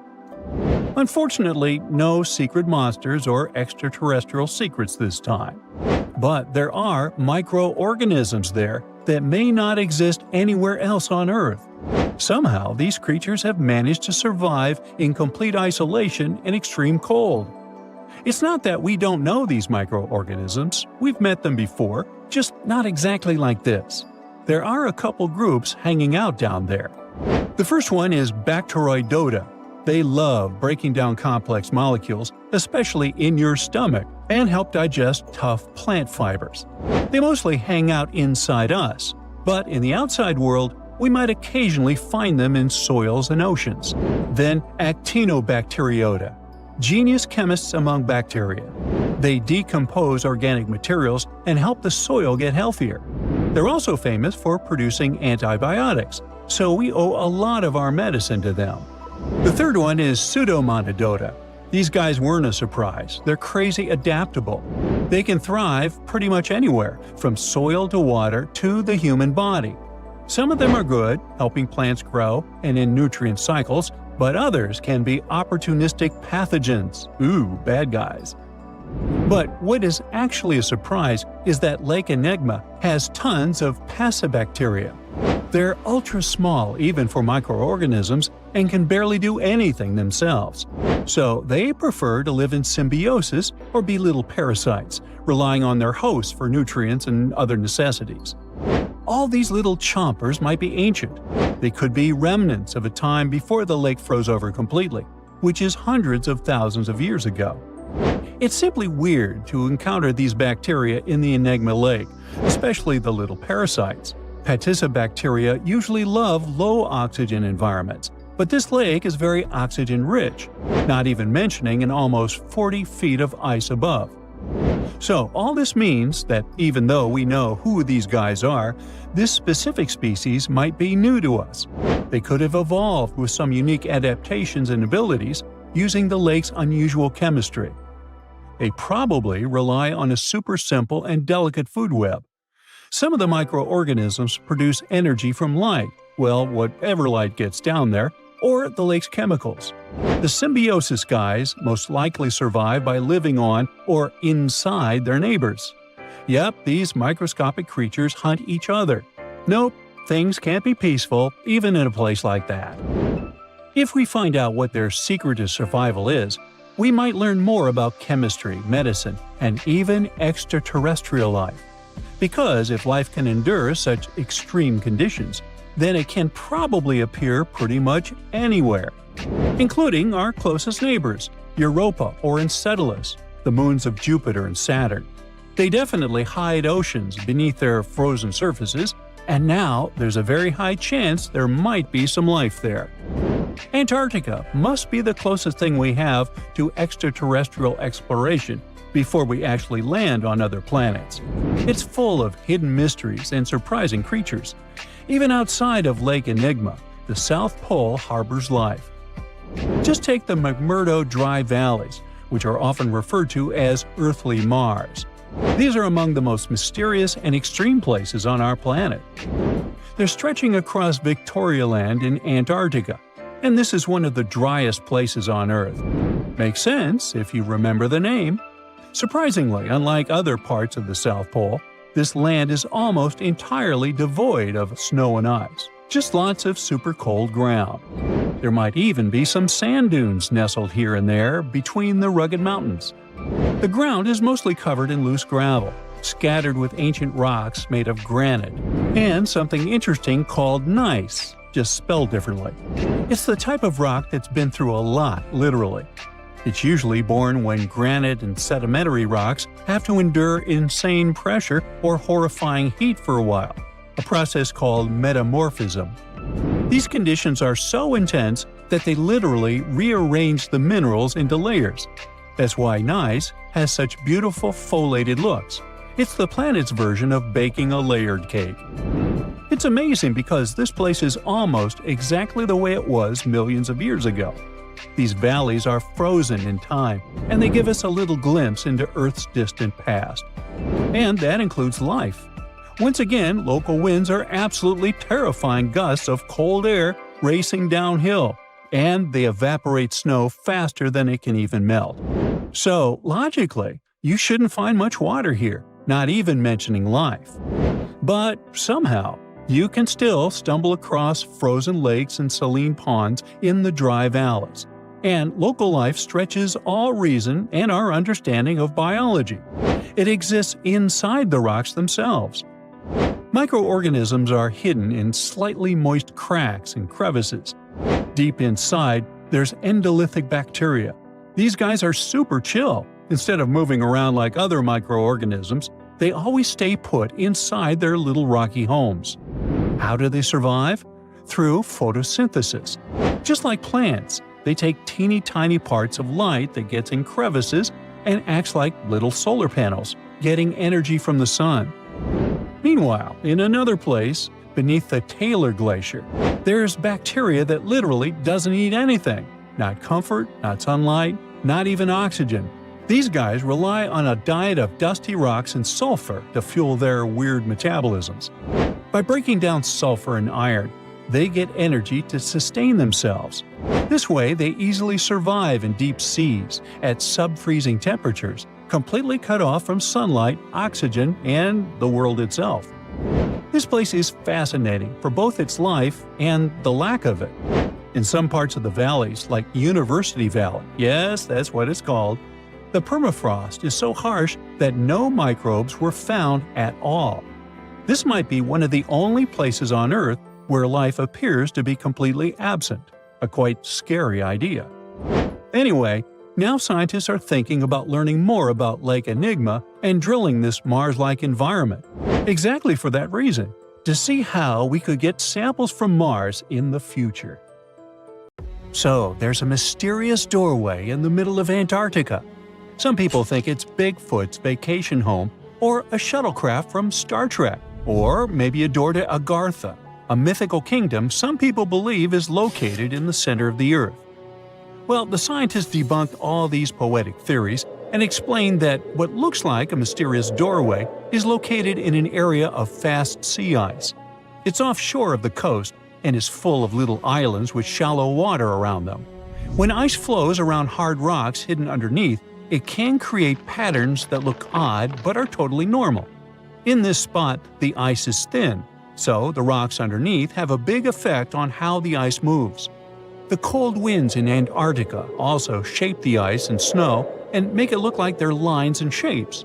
So, the mysterious doorway is just a rocky ridge poking out because the ice has melted a little. The top of the doorway is the tip of the rock, and the sides are snowy trails left by strong winds blowing in the same direction.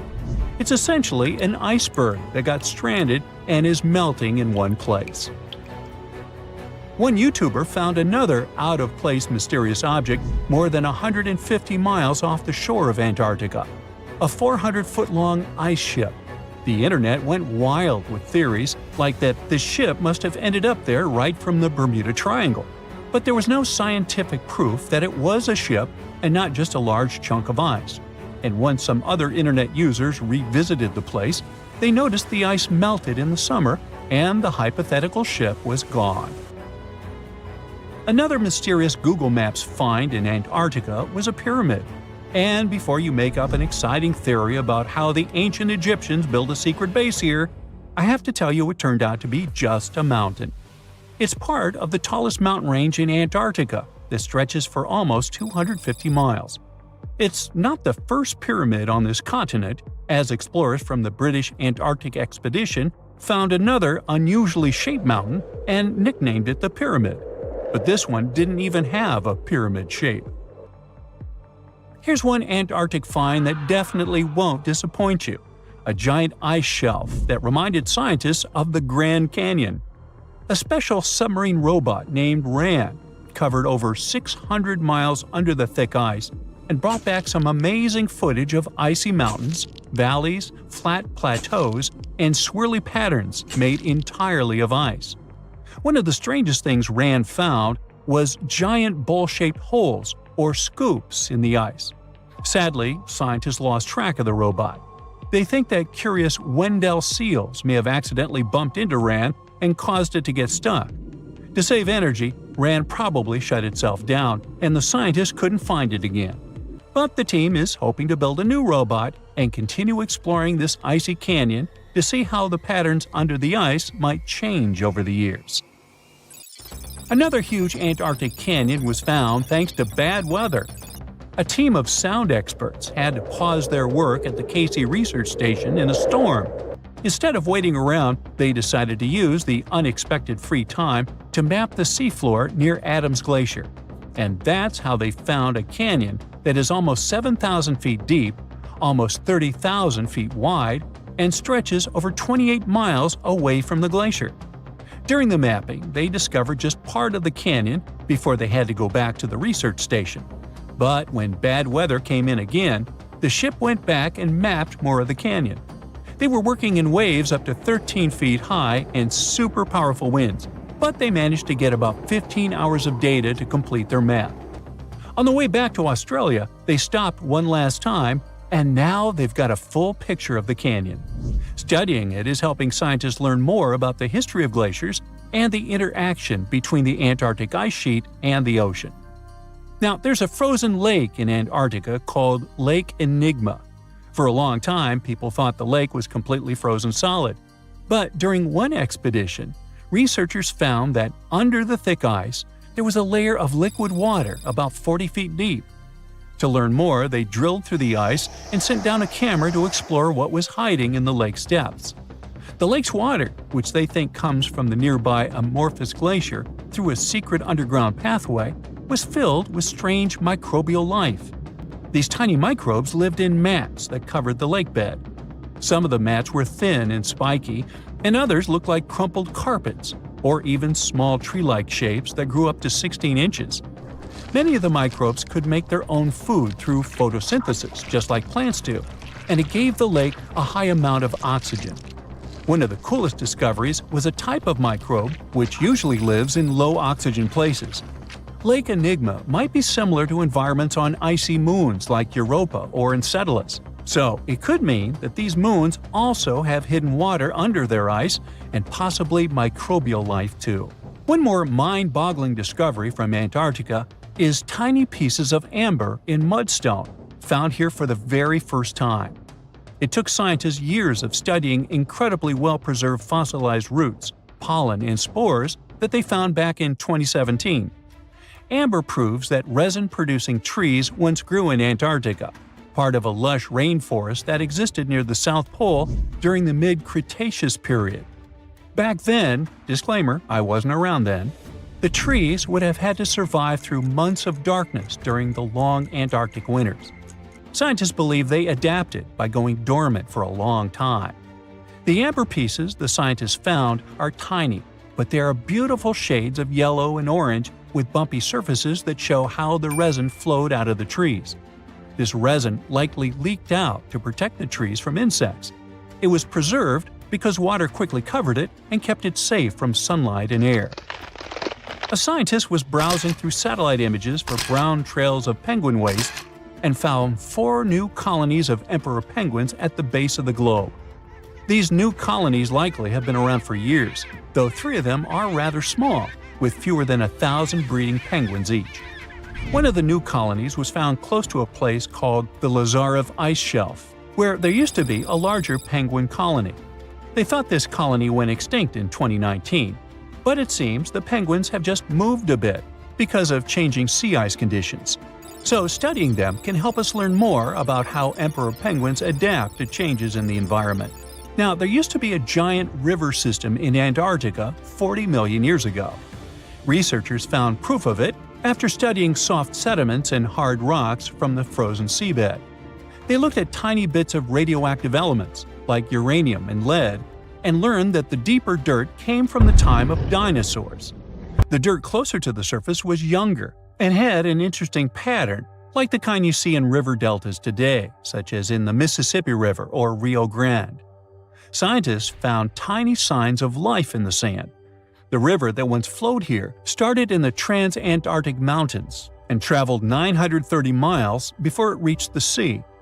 Researchers kept studying newer layers of dirt from about 20 million years ago. They hope this will help them predict what the Earth's weather patterns might be like in the future. Hey, look at this rock. At first sight, it looks like a regular boring rock, the likes of which you can see when walking along the beach. Its color doesn't stand out, and its weight is pretty regular, around 4 pounds. But everything changes when you learn that this rock was born on Mars, traveled all the way to Earth, and ended up in Antarctica. Now the story sounds much more fascinating. So let's find out the details. Researcher Roberta Score, who worked on the ANSMET project, which stands for Antarctic Search for Meteorites, of the Denver Antarctic Program, found this meteorite in 1984. If you want to decipher the name of the space traveler, I can help you. It comes from the place where the scientists spotted it, the Allen Hills of Antarctica, hence ALH. And then we've got the year of the discovery and the number of the sample. If you think that Roberta picked up the rock and exclaimed something like, "Woohoo, I'm holding a chunk of Mars," I'll have to disappoint you. At the very beginning, it was totally unclear where the meteorite came from. And one thing confused researchers even more. The meteor was very different from other meteorite groups found on our planet. Okay, but then how did they finally figure out it was a visitor from Mars? All thanks to traces of gas similar to those that make up the atmosphere of the red planet. We learned about its composition thanks to the brave Viking lander that carried out the necessary analysis in situ in 1976. Anyway, back to our rocky discovery. It's actually very special, and not only because the rock arrived from far, far away. Among those several thousand meteorites found on Earth, just around 100 have likely come from Mars. And even so, our guy is different from them and seems to be part of a separate group. So let's go into the past and follow the life story of this cosmic traveler. It most likely formed around 4 billion years ago on its home red planet. One day, which wasn't very different from others, turned out to be life-changing for this peaceful rock. A meteorite impact catapulted into space, and it started its own journey as a small asteroid. At that time, it was way larger than at the moment of discovery on Earth. At one point, ALH got close to Earth and, who knows, probably decided to explore something. That's how, 13,000 years ago, it ended its space journey by colliding with our planet. At the moment, this Martian fragment is the oldest we've got. But at first, it wasn't all that popular. Only in 1996 did it become way more famous after a groundbreaking discovery. You see, some NASA researchers started wondering, well, the fragment is obviously very old, but then, could it have recorded any traces of life that could have been thriving on Mars at the time ALH formed on the red planet? And guess what? Those scientists turned out to be right. They detected traces of very fine magnetite particles. Those were completely similar in structure and chemical composition to the particles we have on Earth. They're called magnetofossils, and magnetotactic bacteria produce them. So it might mean that, at one point, there were some forms of life on Mars. In April 2020, scientists from the Japanese Space Agency made another discovery. They detected nitrogen containing organic material of Martian origin in our meteorite.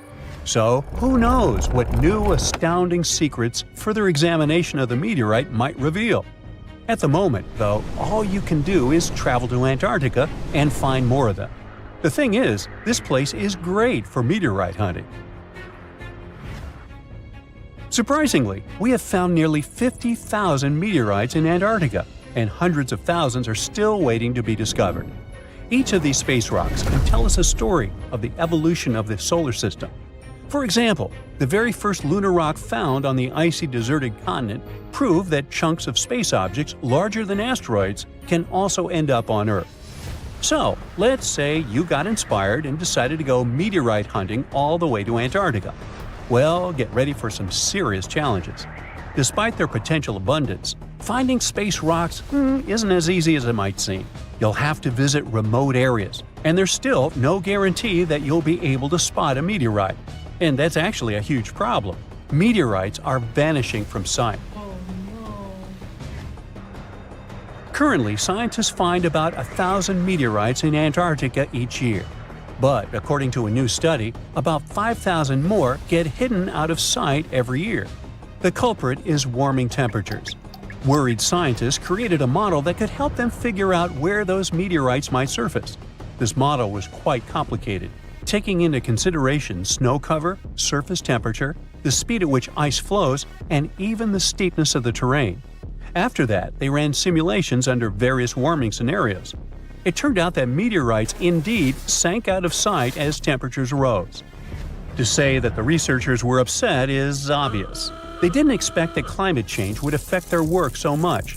Even though those areas are below freezing, people still managed to ruin a crucial archive of the solar system. But let's get back to your meteorite hunt.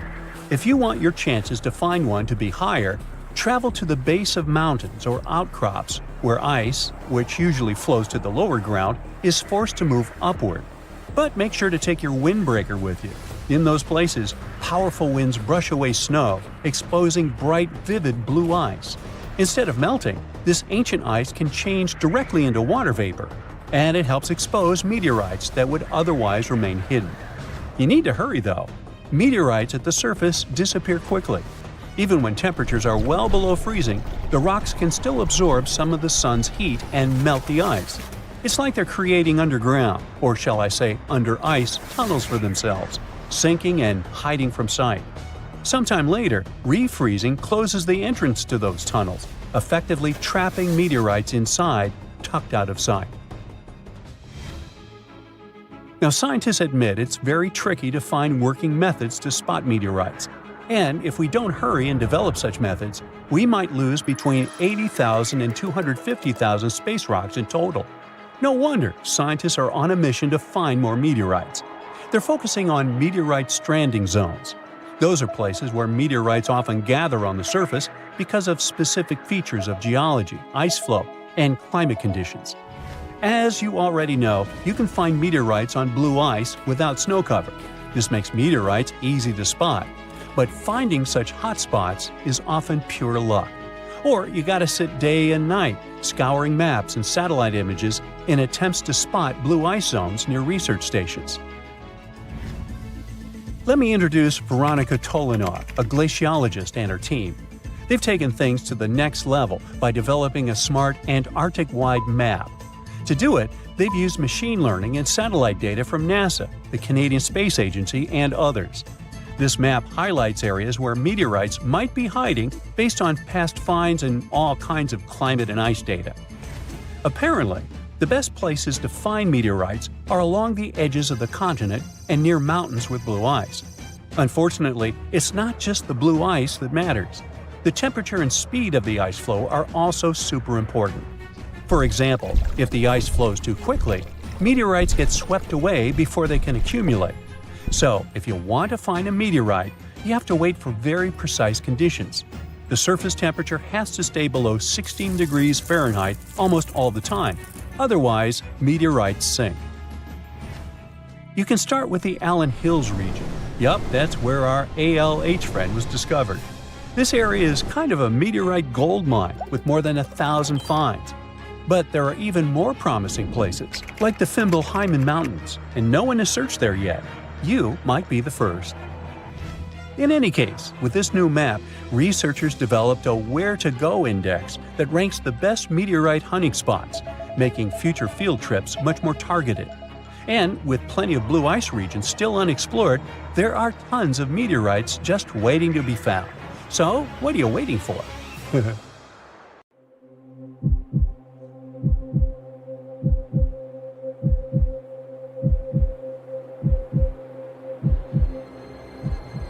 Leave it to people wandering on Google Earth to stumble upon the world's newest and weirdest places ever. Like this mysterious pyramid discovered in Antarctica.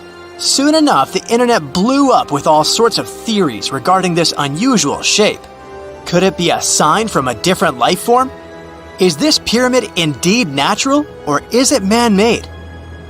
For starters, it's not the first time we've discovered a pyramid in the Antarctic. The first one was observed by the British Antarctic expedition in the 1910s and kept secret for a long time.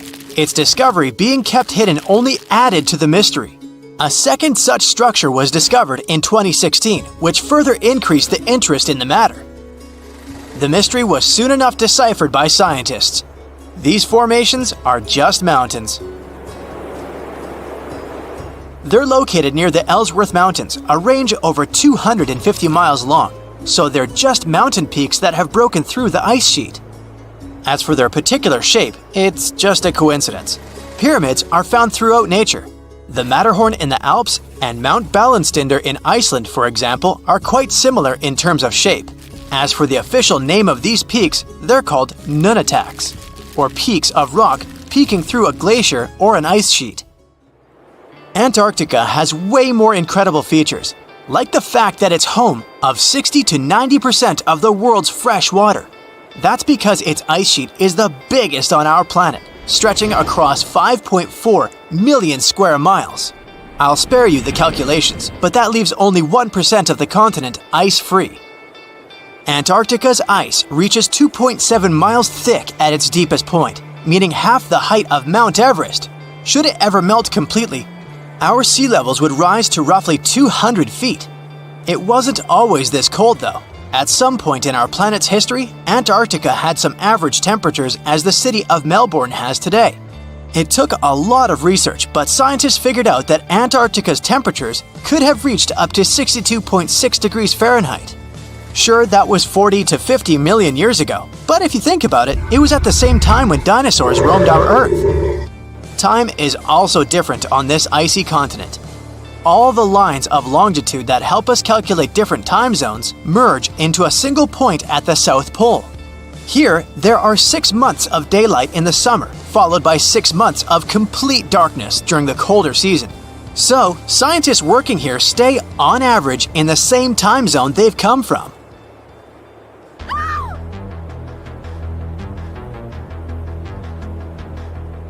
The Blood Falls aren't a chapter of a thriller movie.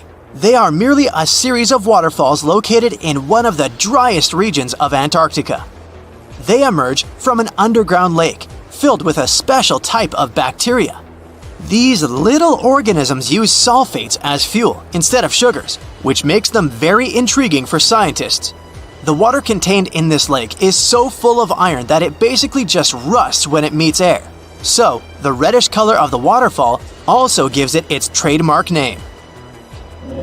The megalodon was the largest predator ever known in our planet's history. In terms of its location, the megalodon lived practically in all waters on our globe, except near the poles. The reason why there were no megalodon teeth found in Antarctica is probably because the gigantic creature was adapted to only warm tropical and subtropical waters. If you plan to visit Antarctica by boat someday, just know you might not get there on a non-metallic boat. The hull of your transportation device must be made of either steel or aluminum to withstand the harsh weather conditions here. Antarctica isn't home to a lot of bugs. In fact, there is only one true species of insect that calls this place home. It's a wingless midge called Belgica antarctica. This fly is so tiny that it only reaches 0.08 to 0.23 inches long, but it's still the Antarctic's largest terrestrial animal. A lot of Antarctic fish also come with an antifreeze substance in their blood.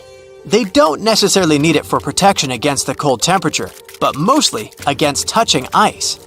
These antifreezes are made up of large glycoprotein molecules. They surround any small ice crystals that may form, making sure they don't spread through the animal's tissues, which could cause a lot of damage. They also create a sort of small pillow blocking the sharp ice crystals, so they're less likely to cause any pain. It also doesn't rain a lot here on this icy continent, but one amazing meteorological quirk of Antarctica is that it's full of diamond dust. This dust is basically small ice crystals that pop out of humid air close to the Earth's surface. Think of it like an icy fog. As they flow through the air and get touched by sunlight, they begin to sparkle, making visitors here feel like they're surrounded by diamonds. It's probably the last place you'd want to go into labor, but in 1978, the first person was born here ever. Emil Marco Palma was its name, and ever since, 10 other people have been born here in Antarctica. There's a lake on this icy continent that is so full of salt, it makes it impossible for it to freeze over, even if temperatures can go as low as 5 degrees Fahrenheit. That's because pure water freezes at 32 degrees Fahrenheit. Water that has salt in it, or any other substance for that matter, will freeze, but at a way lower temperature. That lower temperature is adjustable depending on the substance itself and the amount that has been placed into the water. Antarctica was the last official continent to be discovered. It remained completely unseen until the 1820s.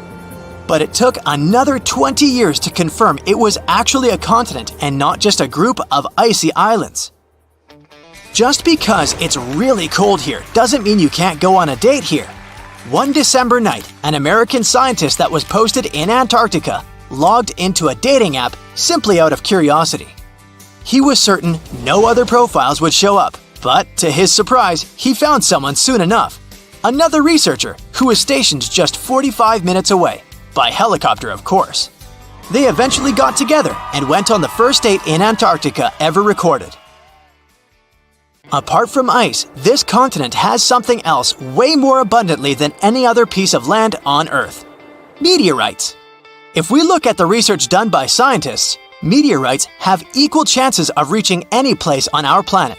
However, once they go through our atmosphere, the situation is a bit more complex. That's because different climates on our planet, like the humid ones found near the jungle, have a lot of moisture and oxygen, which will corrode most meteorites. The climate in Antarctica is really dry, so the possibility of meteorites corroding is little to none.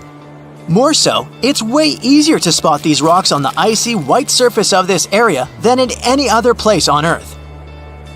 If you're not scared of the cold, you'll surely freak out when you hear about the winds here. That's because Antarctica is for the most part the windiest place on Earth. Wind speeds have been reported here to reach even 200 miles per hour. Ooh, you're diving into the dark and icy waters of Antarctica. The airy blue darkness is enveloping you, reminiscent of the vast expanse of open space. In these depths, where you least expect to encounter any living creature, you suddenly hear a loud, strange sound. A quacking noise, as if a giant duck was hidden in the deep.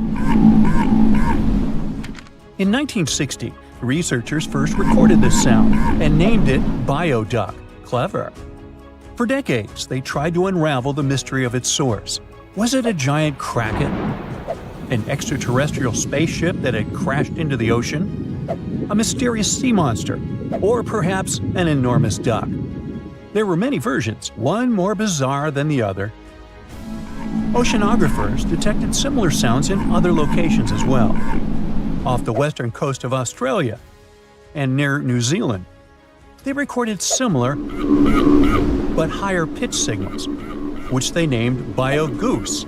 It seems the creepy atmosphere of the story disappears with such names.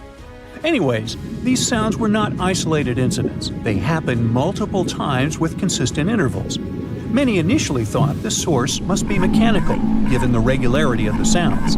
However, studying the oceans in the latter half of the 20th century was challenging because of limited technologies. Nevertheless, scientists persisted in collecting data on bioduck and biogoose, driven by their insatiable curiosity. As more data accumulated, so did the theories. But scientists eventually uncovered the mystery. Bioduck turned out to be a form of communication with a biological origin. When researchers analyzed the repeating sounds, they noticed that the signals never overlapped. One source would speak while the others remained silent, suggesting a form of communication. The question remained, which ocean creature possessed such an extraordinary method of communicating through varied frequency sounds? The answer, as many have guessed, is whales. Scientists compared the bioduck sound from Antarctica with the calls of minke whales and found striking similarities. The biogoose sounds from the waters off Australia and New Zealand likely belong to other species or very young minke whales. This discovery, however, only deepened the mystery. What purpose did these sounds serve? Were the whales discussing their dinner plans, laughing at the humans recording their voices, or perhaps sharing deep insights about the universe? The possibilities were endless, but the most astonishing revelation was that humans might one day learn to communicate with these magnificent creatures. Communicating with whales is no longer a far-fetched idea.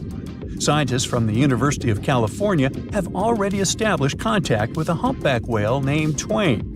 In a groundbreaking experiment, researchers conducted a 20-minute conversation with the marine mammal. Here's how they did it. The specialists went on a marine expedition to the coast of Alaska, where they recorded the sounds of a group of humpback whales. Then they played these sounds through speakers, sending the signals back into the ocean. The recorded sounds resembled a greeting, like, "Hey, what's up?" but in the whale language. These greetings are used by whales to call each other or indicate their location. Now, soon after sending the signals, the researchers received a response. Twain approached the boat, circled it, and replied with a "hey" of its own.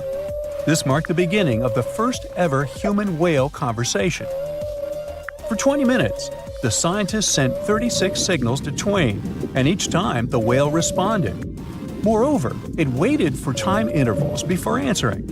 That is, the team received a response from the whale, waited 10 seconds, and turned on the sound again. Researchers then waited 10 seconds and answered.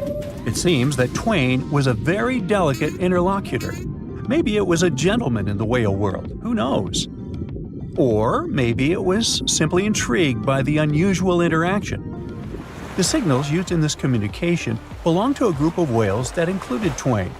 It's likely that the researchers had recorded Twain's own sounds and used them to communicate with it. In a sense, Twain was conversing with itself.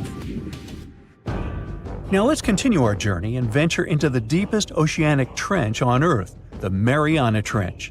A quick reminder, the Mariana Trench is a colossal chasm in the ocean floor, stretching over 1,500 miles south of Japan and reaching a depth of nearly 36,000 feet at its deepest point.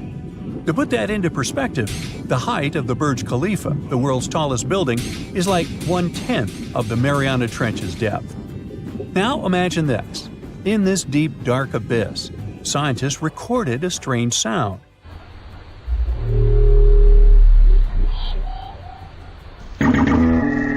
Unlike bioduct, this sound resembled something from a science fiction movie, a low rumble, followed by a metallic ping, reminiscent of the sounds made by spaceships in sci-fi movies. Researchers named this mysterious phenomenon biotwang noises. Scientists first detected this strange sound in 2014 during an acoustic survey of the Mariana Trench, and they quickly identified its source: whales, specifically Bride's whales. Using artificial intelligence, researchers analyzed around 200,000 hours of audio recordings from the ocean and found matches with a group of Bride's whales. Like other animals, these whales use sounds as a form of communication. Now, did you know what else was found at the bottom of the Mariana Trench? A plastic bottle. It's unlikely it was done by a kraken or a whale or some type of monster. Everything is simpler here. The bottle ended up there because of a human. But that's a topic for another video. Okay, let's deal with one more sound. No whales this time, just a mysterious sound in the loneliest place on Earth. This place is called Point Nemo, and that's why it's so lonely. Located in the South Pacific Ocean, Point Nemo is the most remote spot from any land. The nearest island is 1,450 nautical miles away. It's about the same long distance from land in all other directions.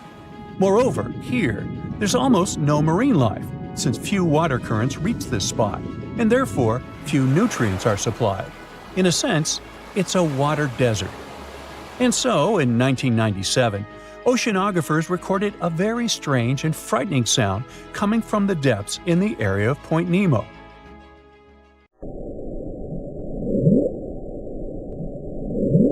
It was something gigantic and scary. People called it the bloop.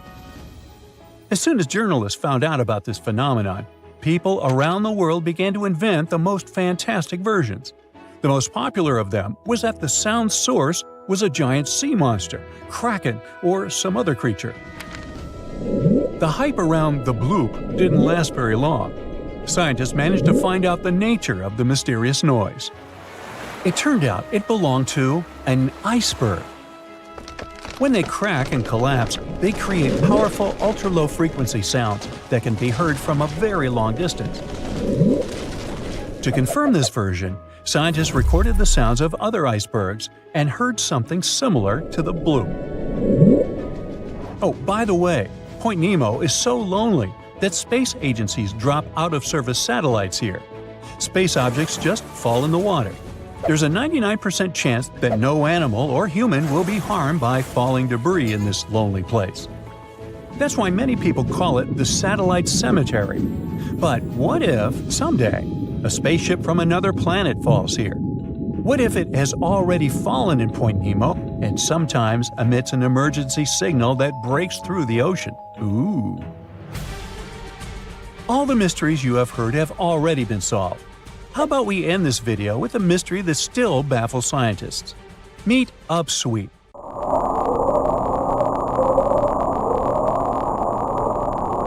One of the most mysterious sounds ever recorded in the ocean. It's not just noise, it's a series of short ascending tones repeated at intervals of several seconds. It was first discovered in 1991 using hydrophones installed in the Pacific Ocean. At first, oceanographers suggested that upsweep could be associated with volcanic activity or underwater earthquakes. But the seasonal nature of the sound and its intensity change depending on the time of year, which rules out these versions. People began to consider hypotheses related to the biological life of the ocean. They studied the migration routes of marine animals and their behavior at different times of the year. However, despite all efforts, the sound source has not been identified. Some studies suggest that upsweep may be associated with certain species of fish or other marine animals that make sounds for communication or navigation, but no one has been able to prove it. In 2021, while drilling about 11 feet beneath the surface of permafrost in northeastern Siberia, researchers uncovered a 24,000-year-old frozen life form. And then, they brought it to life. Before cloning it, or better said, it cloned itself. This might sound like the beginning of a sinister horror story, but don't worry, it's actually quite the opposite. What scientists unearthed was a microscopic frozen organism that could fundamentally reshape what we think about evolution and survival. The uncovered tiny creatures are called bedelloid rotifers, microscopic animals with little wheel-like mouths that they use both for moving and feeding. They were first discovered in 1696 and are fairly common in freshwater environments around the world, with a few saltwater species. They might seem unremarkable, but scientists have been studying them since early microscopes made it possible to actually see them. Because even though there are only a few dozen microns wide, they're surprisingly complex, with brains, guts, muscles, and reproductive systems. Could it be that within that complexity lies the secret to ultimate resilience, maybe even for us humans? Let's break it down. These creatures are extremophiles. That means they can survive being completely drained of water at any point in their life cycle, then lie dormant until rehydrated. But that's not all. They can also persevere through some of the harshest conditions on Earth, or in outer space, or even being stuck in the Siberian permafrost wasteland for tens of thousands of years. This is possible because they can enter cryptobiosis, a condition where organisms pause their metabolism and become nearly inactive. It may sound sciencey, but actually, some of the everyday products we eat are stored in a fridge thanks to this phenomenon. Take yeast, for example. Live yeast cells are surrounded by a protective layer made of dead cells and some nutrients. You can keep yeast at room temperature, but if cryptobiosis comes into play, in the form of your fridge or freezer, it stores much better and longer. During cryptobiosis, rotifers accumulate protective compounds like chaperone proteins, which help them repair and recover once favorable conditions return. Chaperone proteins are like tiny bodyguards. Their job is to keep other proteins in the cell from falling apart under pressure. When the body is stressed, whether from heat, cold, toxins, dehydration, or just the natural aging process, the proteins inside our cells can start to misfold. Proteins need to be folded into very specific shapes to function properly, and when that structure breaks down, they become useless, or worse, harmful. Misfolded proteins can pile up and interfere with normal cell function. In some cases, they clump together in ways that poison the cell. This kind of damage is even linked to serious health conditions. So, if rotifers have developed powerful proteins that prevent cellular chaos even under extreme conditions, could we use them to protect human cells from diseases and aging? By analyzing the age of the ice they were found in, scientists figured out that these frozen rotifers were at least 24,000 years old. That's a huge leap from earlier studies, which showed they could survive frozen for only about 10 years. Now that's what you call record-breaking. This period of Earth's history is known as the Late Pleistocene Epoch, a time dominated by the Ice Age, which means these invertebrates were lying dormant when Manny and Sid were having their adventure while roaming the icy landscapes, along with saber-toothed cats and giant ground sloths. Fun fact: although animated movies like Ice Age show woolly mammoths as huge, towering giants, they were actually about the same size and weight as today's average African elephant. Nature and evolution can be so cruel, yet fascinatingly unpredictable. Massive, menacing beasts that came from the Ice Age couldn't survive it, yet something tiny and weird, like a bedelloid, could. But regarding our unfrozen creature, after the soil thawed, the organism didn't just begin moving again, it also started reproducing. This is thanks to an ability called parthenogenesis, a specific form of reproduction in which embryos develop from unfertilized eggs, allowing them to reproduce independently. It really is like cloning, but it happens naturally. Many organisms, such as certain insects, reptiles, and even some birds, are capable of parthenogenesis, at least under specific conditions. For example, in honeybees, males develop from unfertilized eggs through parthenogenesis, making them genetic copies of their mother. However, parthenogenesis is often seen as an evolutionary disadvantage because it limits genetic diversity, meaning that most species that reproduce this way eventually face extinction. Despite this, bedelloid rotifers have diversified into over 450 distinct species over millions of years, which is extremely rare. Scientists believe their survival comes down to a few evolutionary adaptations. They can pause their metabolism through cryptobiosis, repair their DNA with specialized proteins, and even borrow useful genes from other organisms using a process called horizontal gene transfer. Unlike most animals, which rely solely on inherited DNA, these organisms can steal genetic material from bacteria, fungi, and even plants, splicing foreign genes into their genome to gain new survival traits. Some studies have shown that up to 10% of their active genome comes from foreign DNA. This could explain their extraordinary resilience. They borrow genes for stress resistance, toxin breakdown, or radiation repair, essentially patching and upgrading their DNA in real time. It's not like the Mind Flayer from Stranger Things, where the creature absorbs another organism to improve itself and grow. It's more like a spy stealing a blueprint from a rival lab to learn its secrets. When cells rupture, for example, when bacteria die nearby, bedelloids scoop up loose DNA fragments and integrate them into their own genome. Interestingly, the usual expected lifespan of bedelloid rotifers under normal circumstances is only 2 weeks. The soil sample that contained these rotifers also held nematodes or roundworms, another group of tiny survivors already known to withstand tens of thousands of years icebound. This isn't just limited to microscopic animals.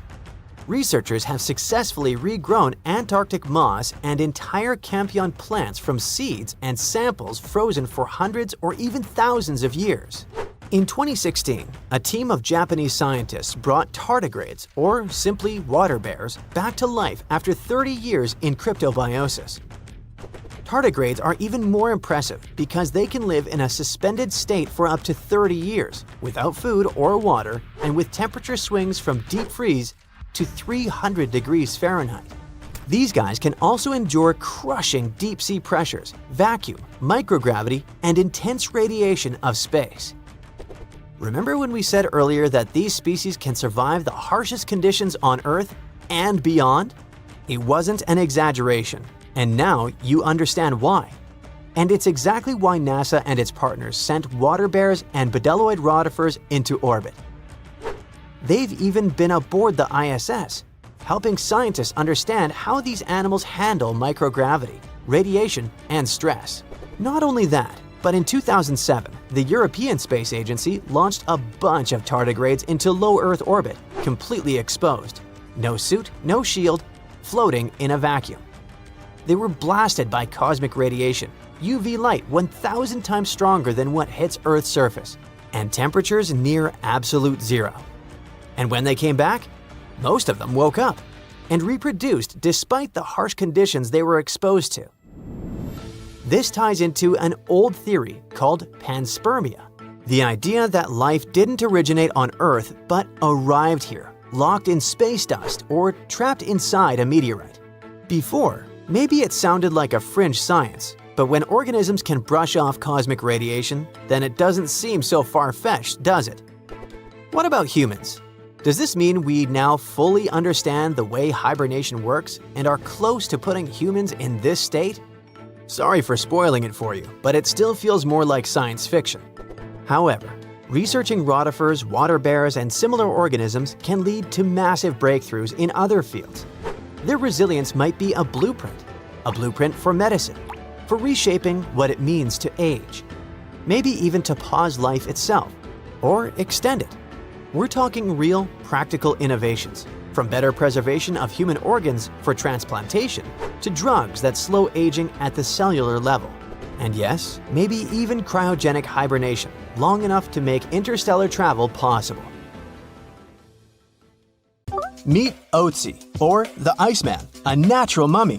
He lived sometime between 3,350 and 3,105 BCE. He was discovered in 1991 in the Ostal Alps, near the borders of Austria and Italy, and yes, the nickname derives from the name of the mountain. Otzi is Europe's oldest known naturally mummified human.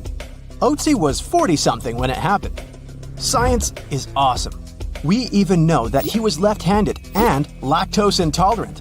He was wearing shoes stuffed with grass and laced with aurochs leather. He also had a fur hat and carried a backpack with everything he needed to quickly make a fire. His body is now kept in a special room at a constant temperature of -21 degrees Fahrenheit. These days, Otzi is kind of a celebrity, featured in numerous documentaries and books. A decades-old mystery is solved. In 1942, Marceline and Francine Dumoulin left their home in southwestern Switzerland to get some food, but they never returned. No one knew what had happened to them. A ski resort worker solved the mystery 75 years later. He found two people dressed in 1940s fashion in ice. DNA tests revealed that they were the exact married couple. The couple had 7 children. After their parents' disappearance, the children never stopped looking for them. One of the children, Audrey Dumoulin, said she wouldn't wear black to the ceremony. She thought that white would be more appropriate since it represented hope, which she never lost. I'll take you back to 2016, an ordinary summer day. A gold miner was traveling in search of gold in Canada. He spotted something in the melting ice. He got closer. A treasure greeted him. Well, a treasure for science. The miner found the oldest and most complete wolf mummy ever discovered in the world. This wolf was part of an ecosystem that no longer exists today. The local people named the 57,000-year-old pup Zur, meaning wolf in their language. Experts have been able to get a glimpse of what Zur's life was like thousands of years ago. They've discovered that she mainly ate fish and other seafood instead of large mammals. Previously, scientists assumed that Yukon wolves mainly fed on bison or musk oxen during the Ice Age. You're hiking Mont Blanc in the French Alps. You see a small metal box blinking at you from under the ice. You slowly approach it. Oh, it's full of jewelry worth $340,000. This is a real story. The person who found the box handed it to the police. It turned out that there were hundreds of diamonds, rubies, emeralds, and sapphires inside. The markings said, "Made in India." Police already knew there were two major incidents regarding Indian Airways around the area, but they dated back to 1950 and 1966. The box had been hidden under the ice for at least 5 decades. Experts couldn't identify the owner of the previous gems. They believed that the box belonged to a passenger who was going to New York to sell the jewels. Well, let's hope the buyer didn't make any prepayment. Every year, new stuff comes to the surface in the area when ice melts. For instance, newspapers with headlines from the time when Gandhi became India's prime minister. Climbers also routinely find luggage and other personal items there. Let's travel 39,000 years back in time. Meet Yucca, the woolly mammoth. Yucca is special because it's the best preserved mammoth ever found. Local tusk hunters discovered it in 2010. Yucca became a natural mummy thanks to the ice preserving it. Scientists made analyses that revealed that Yucca was a 6-year-old female mammoth. Now, how about some ice worms? Yes, those do exist. They live on glacial ice in Alaska, Washington, Oregon, and British Columbia. They spend their whole life on ice.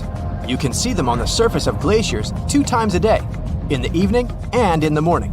They go up to feed on snow algae. Scientists call them a scientific paradox. When temperatures are low, any creature's bodily reactions slow down and energy levels drop. Cold-blooded creatures like worms become sluggish when it gets too cold.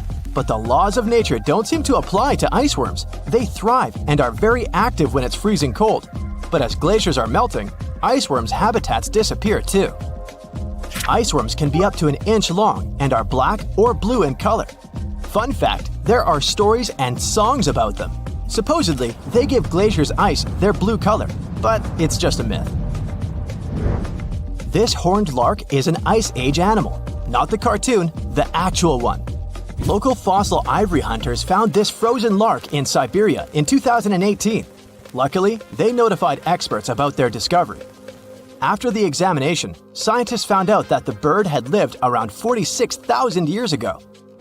The most interesting thing is that the bird was in such good shape, considering that it had been under ice for millions of years. Experts say that the lark looked as if whatever had happened to it occurred just a few days ago. Turns out, the bird lived in the same era as other Ice Age animals, for example, mammoths. This book was lost for decades. It belonged to George Murray Levick, a surgeon and photographer. In 1910, he was on an expedition to Antarctica. Levick and his teammates spent months observing penguins, but they had to drop everything due to harsh weather conditions. Levick and his team were trapped in the area. They survived by digging a tight ice cave. Eventually, a ship managed to get to a nearby location and they were saved. But Levick left his notebook behind. It had lists of dates, subjects, and photographs he took at Cape Adare. Most pages of the book got dissolved, yet experts managed to save what was left of it. The notebook was published a century after it had been written. Look at this bone. It belongs to a scimitar cat. The bone was found in Klondike, Alaska. What makes it unique is that scientists managed to extract DNA from it. They found out it was a pre-Ice Age animal, more than 50,000 years old. Scientists used to assume there weren't any scimitar cats in the world, but this bone debunked previous theories. Plus, researchers found out that these cats had had natural hunting abilities, good eyesight, and endurance for long-distance running. At one point in the past, the number of animals the cats hunted started to decline, and ultimately, scimitar cats were outcompeted and eventually disappeared. Not just iceworms, but also viruses live in ice. Researchers revived 33 types of ancient viruses, which had been frozen 15,000 years ago. 28 of them were unknown to science. It might sound a bit scary, but scientists say that these viruses are unlikely to harm people. You can put your doomsday pack aside. Before, viruses even older than these ones were revived without any problems. For instance, in 2014, scientists found a virus that was around 30,000 years old in, guess where? Yes, Siberia. But microbes that can cause problems do concern scientists. For example, after a heat wave in 1941, bacteria got out of a frozen reindeer carcass trapped under Siberian permafrost. Several people living in a nearby village were hospitalized because of the effects of the virus. Who knows what other viruses can be trapped in older permafrost layers? Well, let's hope they remain where they are. Fingers crossed. Bonus: in the 1960s, an underground facility was built in Denmark. The details of the project were first revealed only in 1995. When the facility was decommissioned in 1967, its infrastructure and waste were left untouched. Authorities probably thought that the facility would be forever entombed by snow and ice. But studies claim otherwise. When the ice melts, the camp will reappear, and so will everything in it. Let's hope nothing unpleasant comes to the surface. Do you know that NASA explores not only stars, planets, galaxies, or black holes? Hard to believe, but yes. The agency also works on discoveries here on our home planet Earth. So what has NASA recently discovered? Is there life under the ice? While they were analyzing data recently, they discovered something unbelievable hiding under Antarctica's ice. And this discovery not only changes everything we know about the whole water system of the Earth, but it may also help with research about life in space. Humankind's existence might depend on understanding Antarctica and its secrets. So, the recent discoveries reveal vital information about our survival. But before we continue, let's see how much you know about this place, where it's only ice as far as your eyes can see. Antarctica is one of the world's 7 continents in the southern hemisphere. It's the 5th largest continent in terms of total area, and that means it's almost twice the size of Australia. Want to see real meteorites? Go to Antarctica. Due to its dry climate, Antarctica is one of the best places to observe space. But what's even greater is that you can find meteorites on the white surface of the continent. Scientists have already plucked about 45,000 meteorites from the ice, and they think they can see another 300,000. Since there aren't many terrestrial rocks there, it's easy for them to spot them, thanks to their dark color. Antarctica's dry desert environment also helps preserve them, even the ones that fell to Earth more than 1 million years ago. And can you imagine any volcanic activity in Antarctica? It's hard. But this place is where fire meets the ice. West Antarctica is where most volcanic activity occurs. Scientists recently found that 138 volcanoes exist in West Antarctica alone. Wow! You would think that Antarctica is always cold, but no. Its coastal regions can get as warm as 50 degrees Fahrenheit. But have you ever wondered what Antarctica would look like if there were no ice? It may seem unimaginable now, but it was not always covered by ice. That was 34 million years ago, though, so nobody could tell how the continent's surface would be without the ice. But NASA changed that. They generated computer simulations and created the most accurate map of it as of today. What they saw was incredible. The continent was not flat at all like it seemed. It's pretty bumpy with valleys, rolling plains, and high mountains. But this was nothing next to what they had discovered under Antarctica's ice. So, what is it? Drum roll, please. NASA found 2 new subglacial lakes. And what's even cooler about it is that they spotted these lakes from space. How is that? If your answer is high-tech satellites, then you're right. In 2003, NASA launched a satellite called IceSat. It measured ice sheet mass balance and cloud and aerosol heights. The satellite also helped create the ice-free map of Antarctica. In 2010, the European Space Agency launched the second satellite, Cryosat-2. It was for tracking the changes in the thickness of the ice.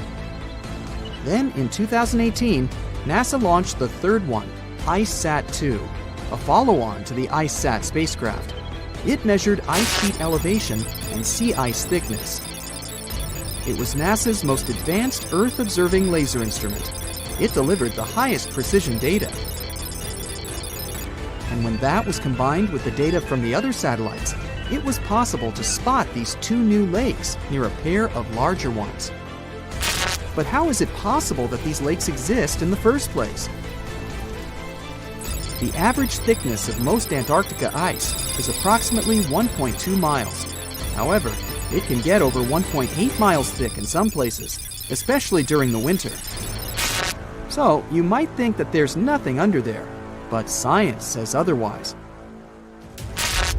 It's not quite possible to see it with your bare eyes, but the continent's ice is slowly but constantly flowing in different directions under the force of its weight. But scientists could not figure out how water moved for many years. That started to change in 2007, when data gathered from the IceSat provided insight into what hides beneath the surface. They first discovered an entire network of meltwater lakes connected under Antarctica's fast-flowing ice streams, and there were hundreds of them.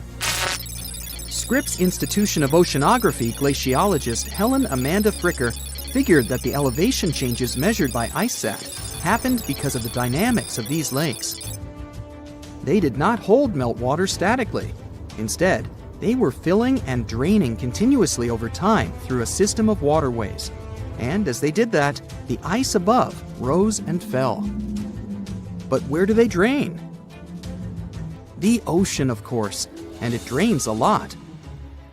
A recent study, co-authored by Fricker, found that the drainage of one lake flushed as much as 198 billion gallons into the ocean in only 3 days. Countless mysteries about how nature works are still waiting to be solved. But finding the 2 new lakes will give scientists a better picture of how fast the Antarctic ice sheet will change as the climate gets warmer, and how this will affect global ocean currents and sea level rise. The filling and draining cycle of the lakes also caused the ice sheet to suffer cracks and crevices. So, the information they find from these new lakes will also give them a better understanding of the damage on the surface of the ice. They will also be able to assess how this filling and draining system influences the speed at which ice slips into the oceans and seas. And that means they can evaluate how the added freshwater may alter marine ecosystems. This discovery may also suggest whether life is under the ice. Wow! Scientists drilled through about 3,504 feet of ice and found that water samples taken from one of the lakes contained approximately 10,000 bacterial cells per milliliter.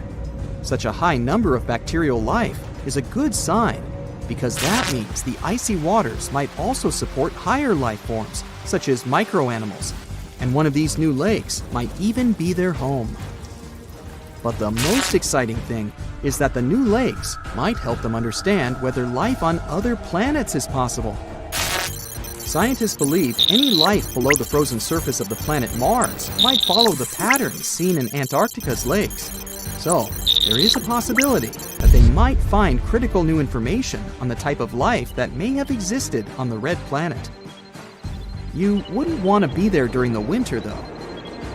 The lowest temperature on Earth you can experience is negative 128 degrees Fahrenheit. In 2010, there was an even lower temperature of negative 135 degrees Fahrenheit, and you may feel this cold much worse due to the strong and dry winds.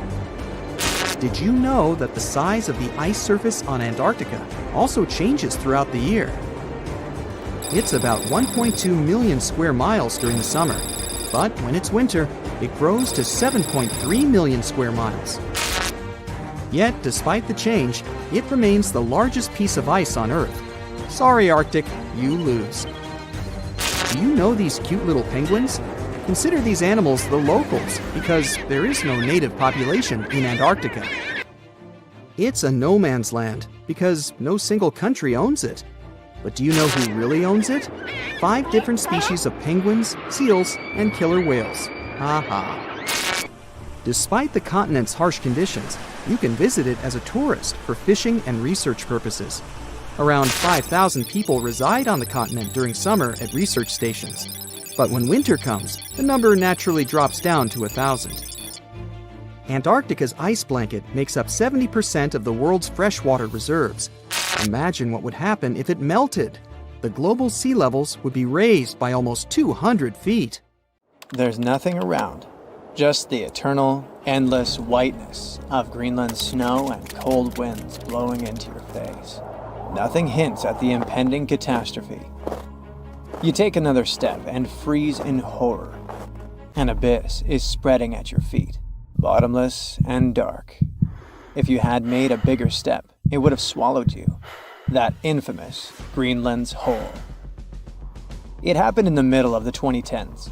A group of geologists were scanning the surface of Greenland's Hiawatha Glacier using radar when they spotted something very, very strange. It was a giant pit, more than 980 feet deep and almost 20 miles wide. That's big enough to fit inside Washington, D.C. or Paris. After staring at their radars for quite a while and scratching their heads, researchers decided to find out what could have made such a huge hole. Could it have been good old erosion, a raging volcano, an asteroid impact, a giant sandworm? Ugh, I might have gone a bit overboard with this worm idea, but you never know with these ancient glaciers. Anyway, in our case, one mystery seemed to lead to another, which had been puzzling scientists for decades. And to solve both of them, scientists needed something super common, but at the same time very important: quartz, one of the most abundant materials in Earth's crust. But before we dig deeper into this topic, let's make a small detour and talk about a pretty bizarre phenomenon called the Younger Dryas event. To see what it was like, we need to go deep into the past, as far back as 12,900 to 11,600 years ago. During that period, the planet became much colder, especially in Europe and North America. Now, let's talk a bit more about that weird climate change in the Northern Hemisphere. There are a few theories. One that involves a change in currents in the Atlantic Ocean. Another speaks about something large kicking tons of dust into the air and effectively blocking sunlight. The two most popular and likely hypotheses mention a volcanic eruption and an asteroid impact. Indeed, there was a volcanic eruption on the territory of modern-day Germany at around the right time. But there's also a probability that a space object struck the planet during this period too. And now let's get back to the hole scientists found in Greenland. When NASA's Ice Bridge program and Germany's Alfred Wegener Institute discovered it, it seemed they had finally found the reason for the Younger Dryas event. But was it really an asteroid that created that impressive pit and caused temperatures to drop all over the Northern Hemisphere? To test this theory, the researchers needed quartz. The thing is, in its pure form, quartz has a very simple structure. It's made from interlocking silicon-oxygen tetrahedra. Efficient and so pretty. Just look at these six-sided prismatic crystals. Since its structure is so simple and the components are so common, you can find quartz almost in any rock on the planet. At one point, magic happens. Larger rocks erode away, pushing out tiny bits of quartz sand. The scientists exploring the mysterious pit gathered the quartz sand that had been washed out from underneath the glacier. It was like looking at the rocks at the very bottom of the hole without having to actually get all the way down there. Very handy. So while examining the material, they discovered quartz grains with the telltale signs of terrible catastrophe. They had PDFs all over them. No, I'm not talking about the document format. PDFs stand for planar deformation features, and they look like lines etched into the crystal surface. These lines are a sign that you're holding shocked quartz. It forms under immense pressure, when the internal crystals are pushed out of alignment. But the most exciting thing here is that shocked quartz only appears under the influence of powerful forces, like massive impacts or terrifying explosions. In other words, finding this poor shocked quartz under the Hiawatha Glacier could be much needed proof that the hole was an enormous impact crater that formed when something equally enormous crash-landed there.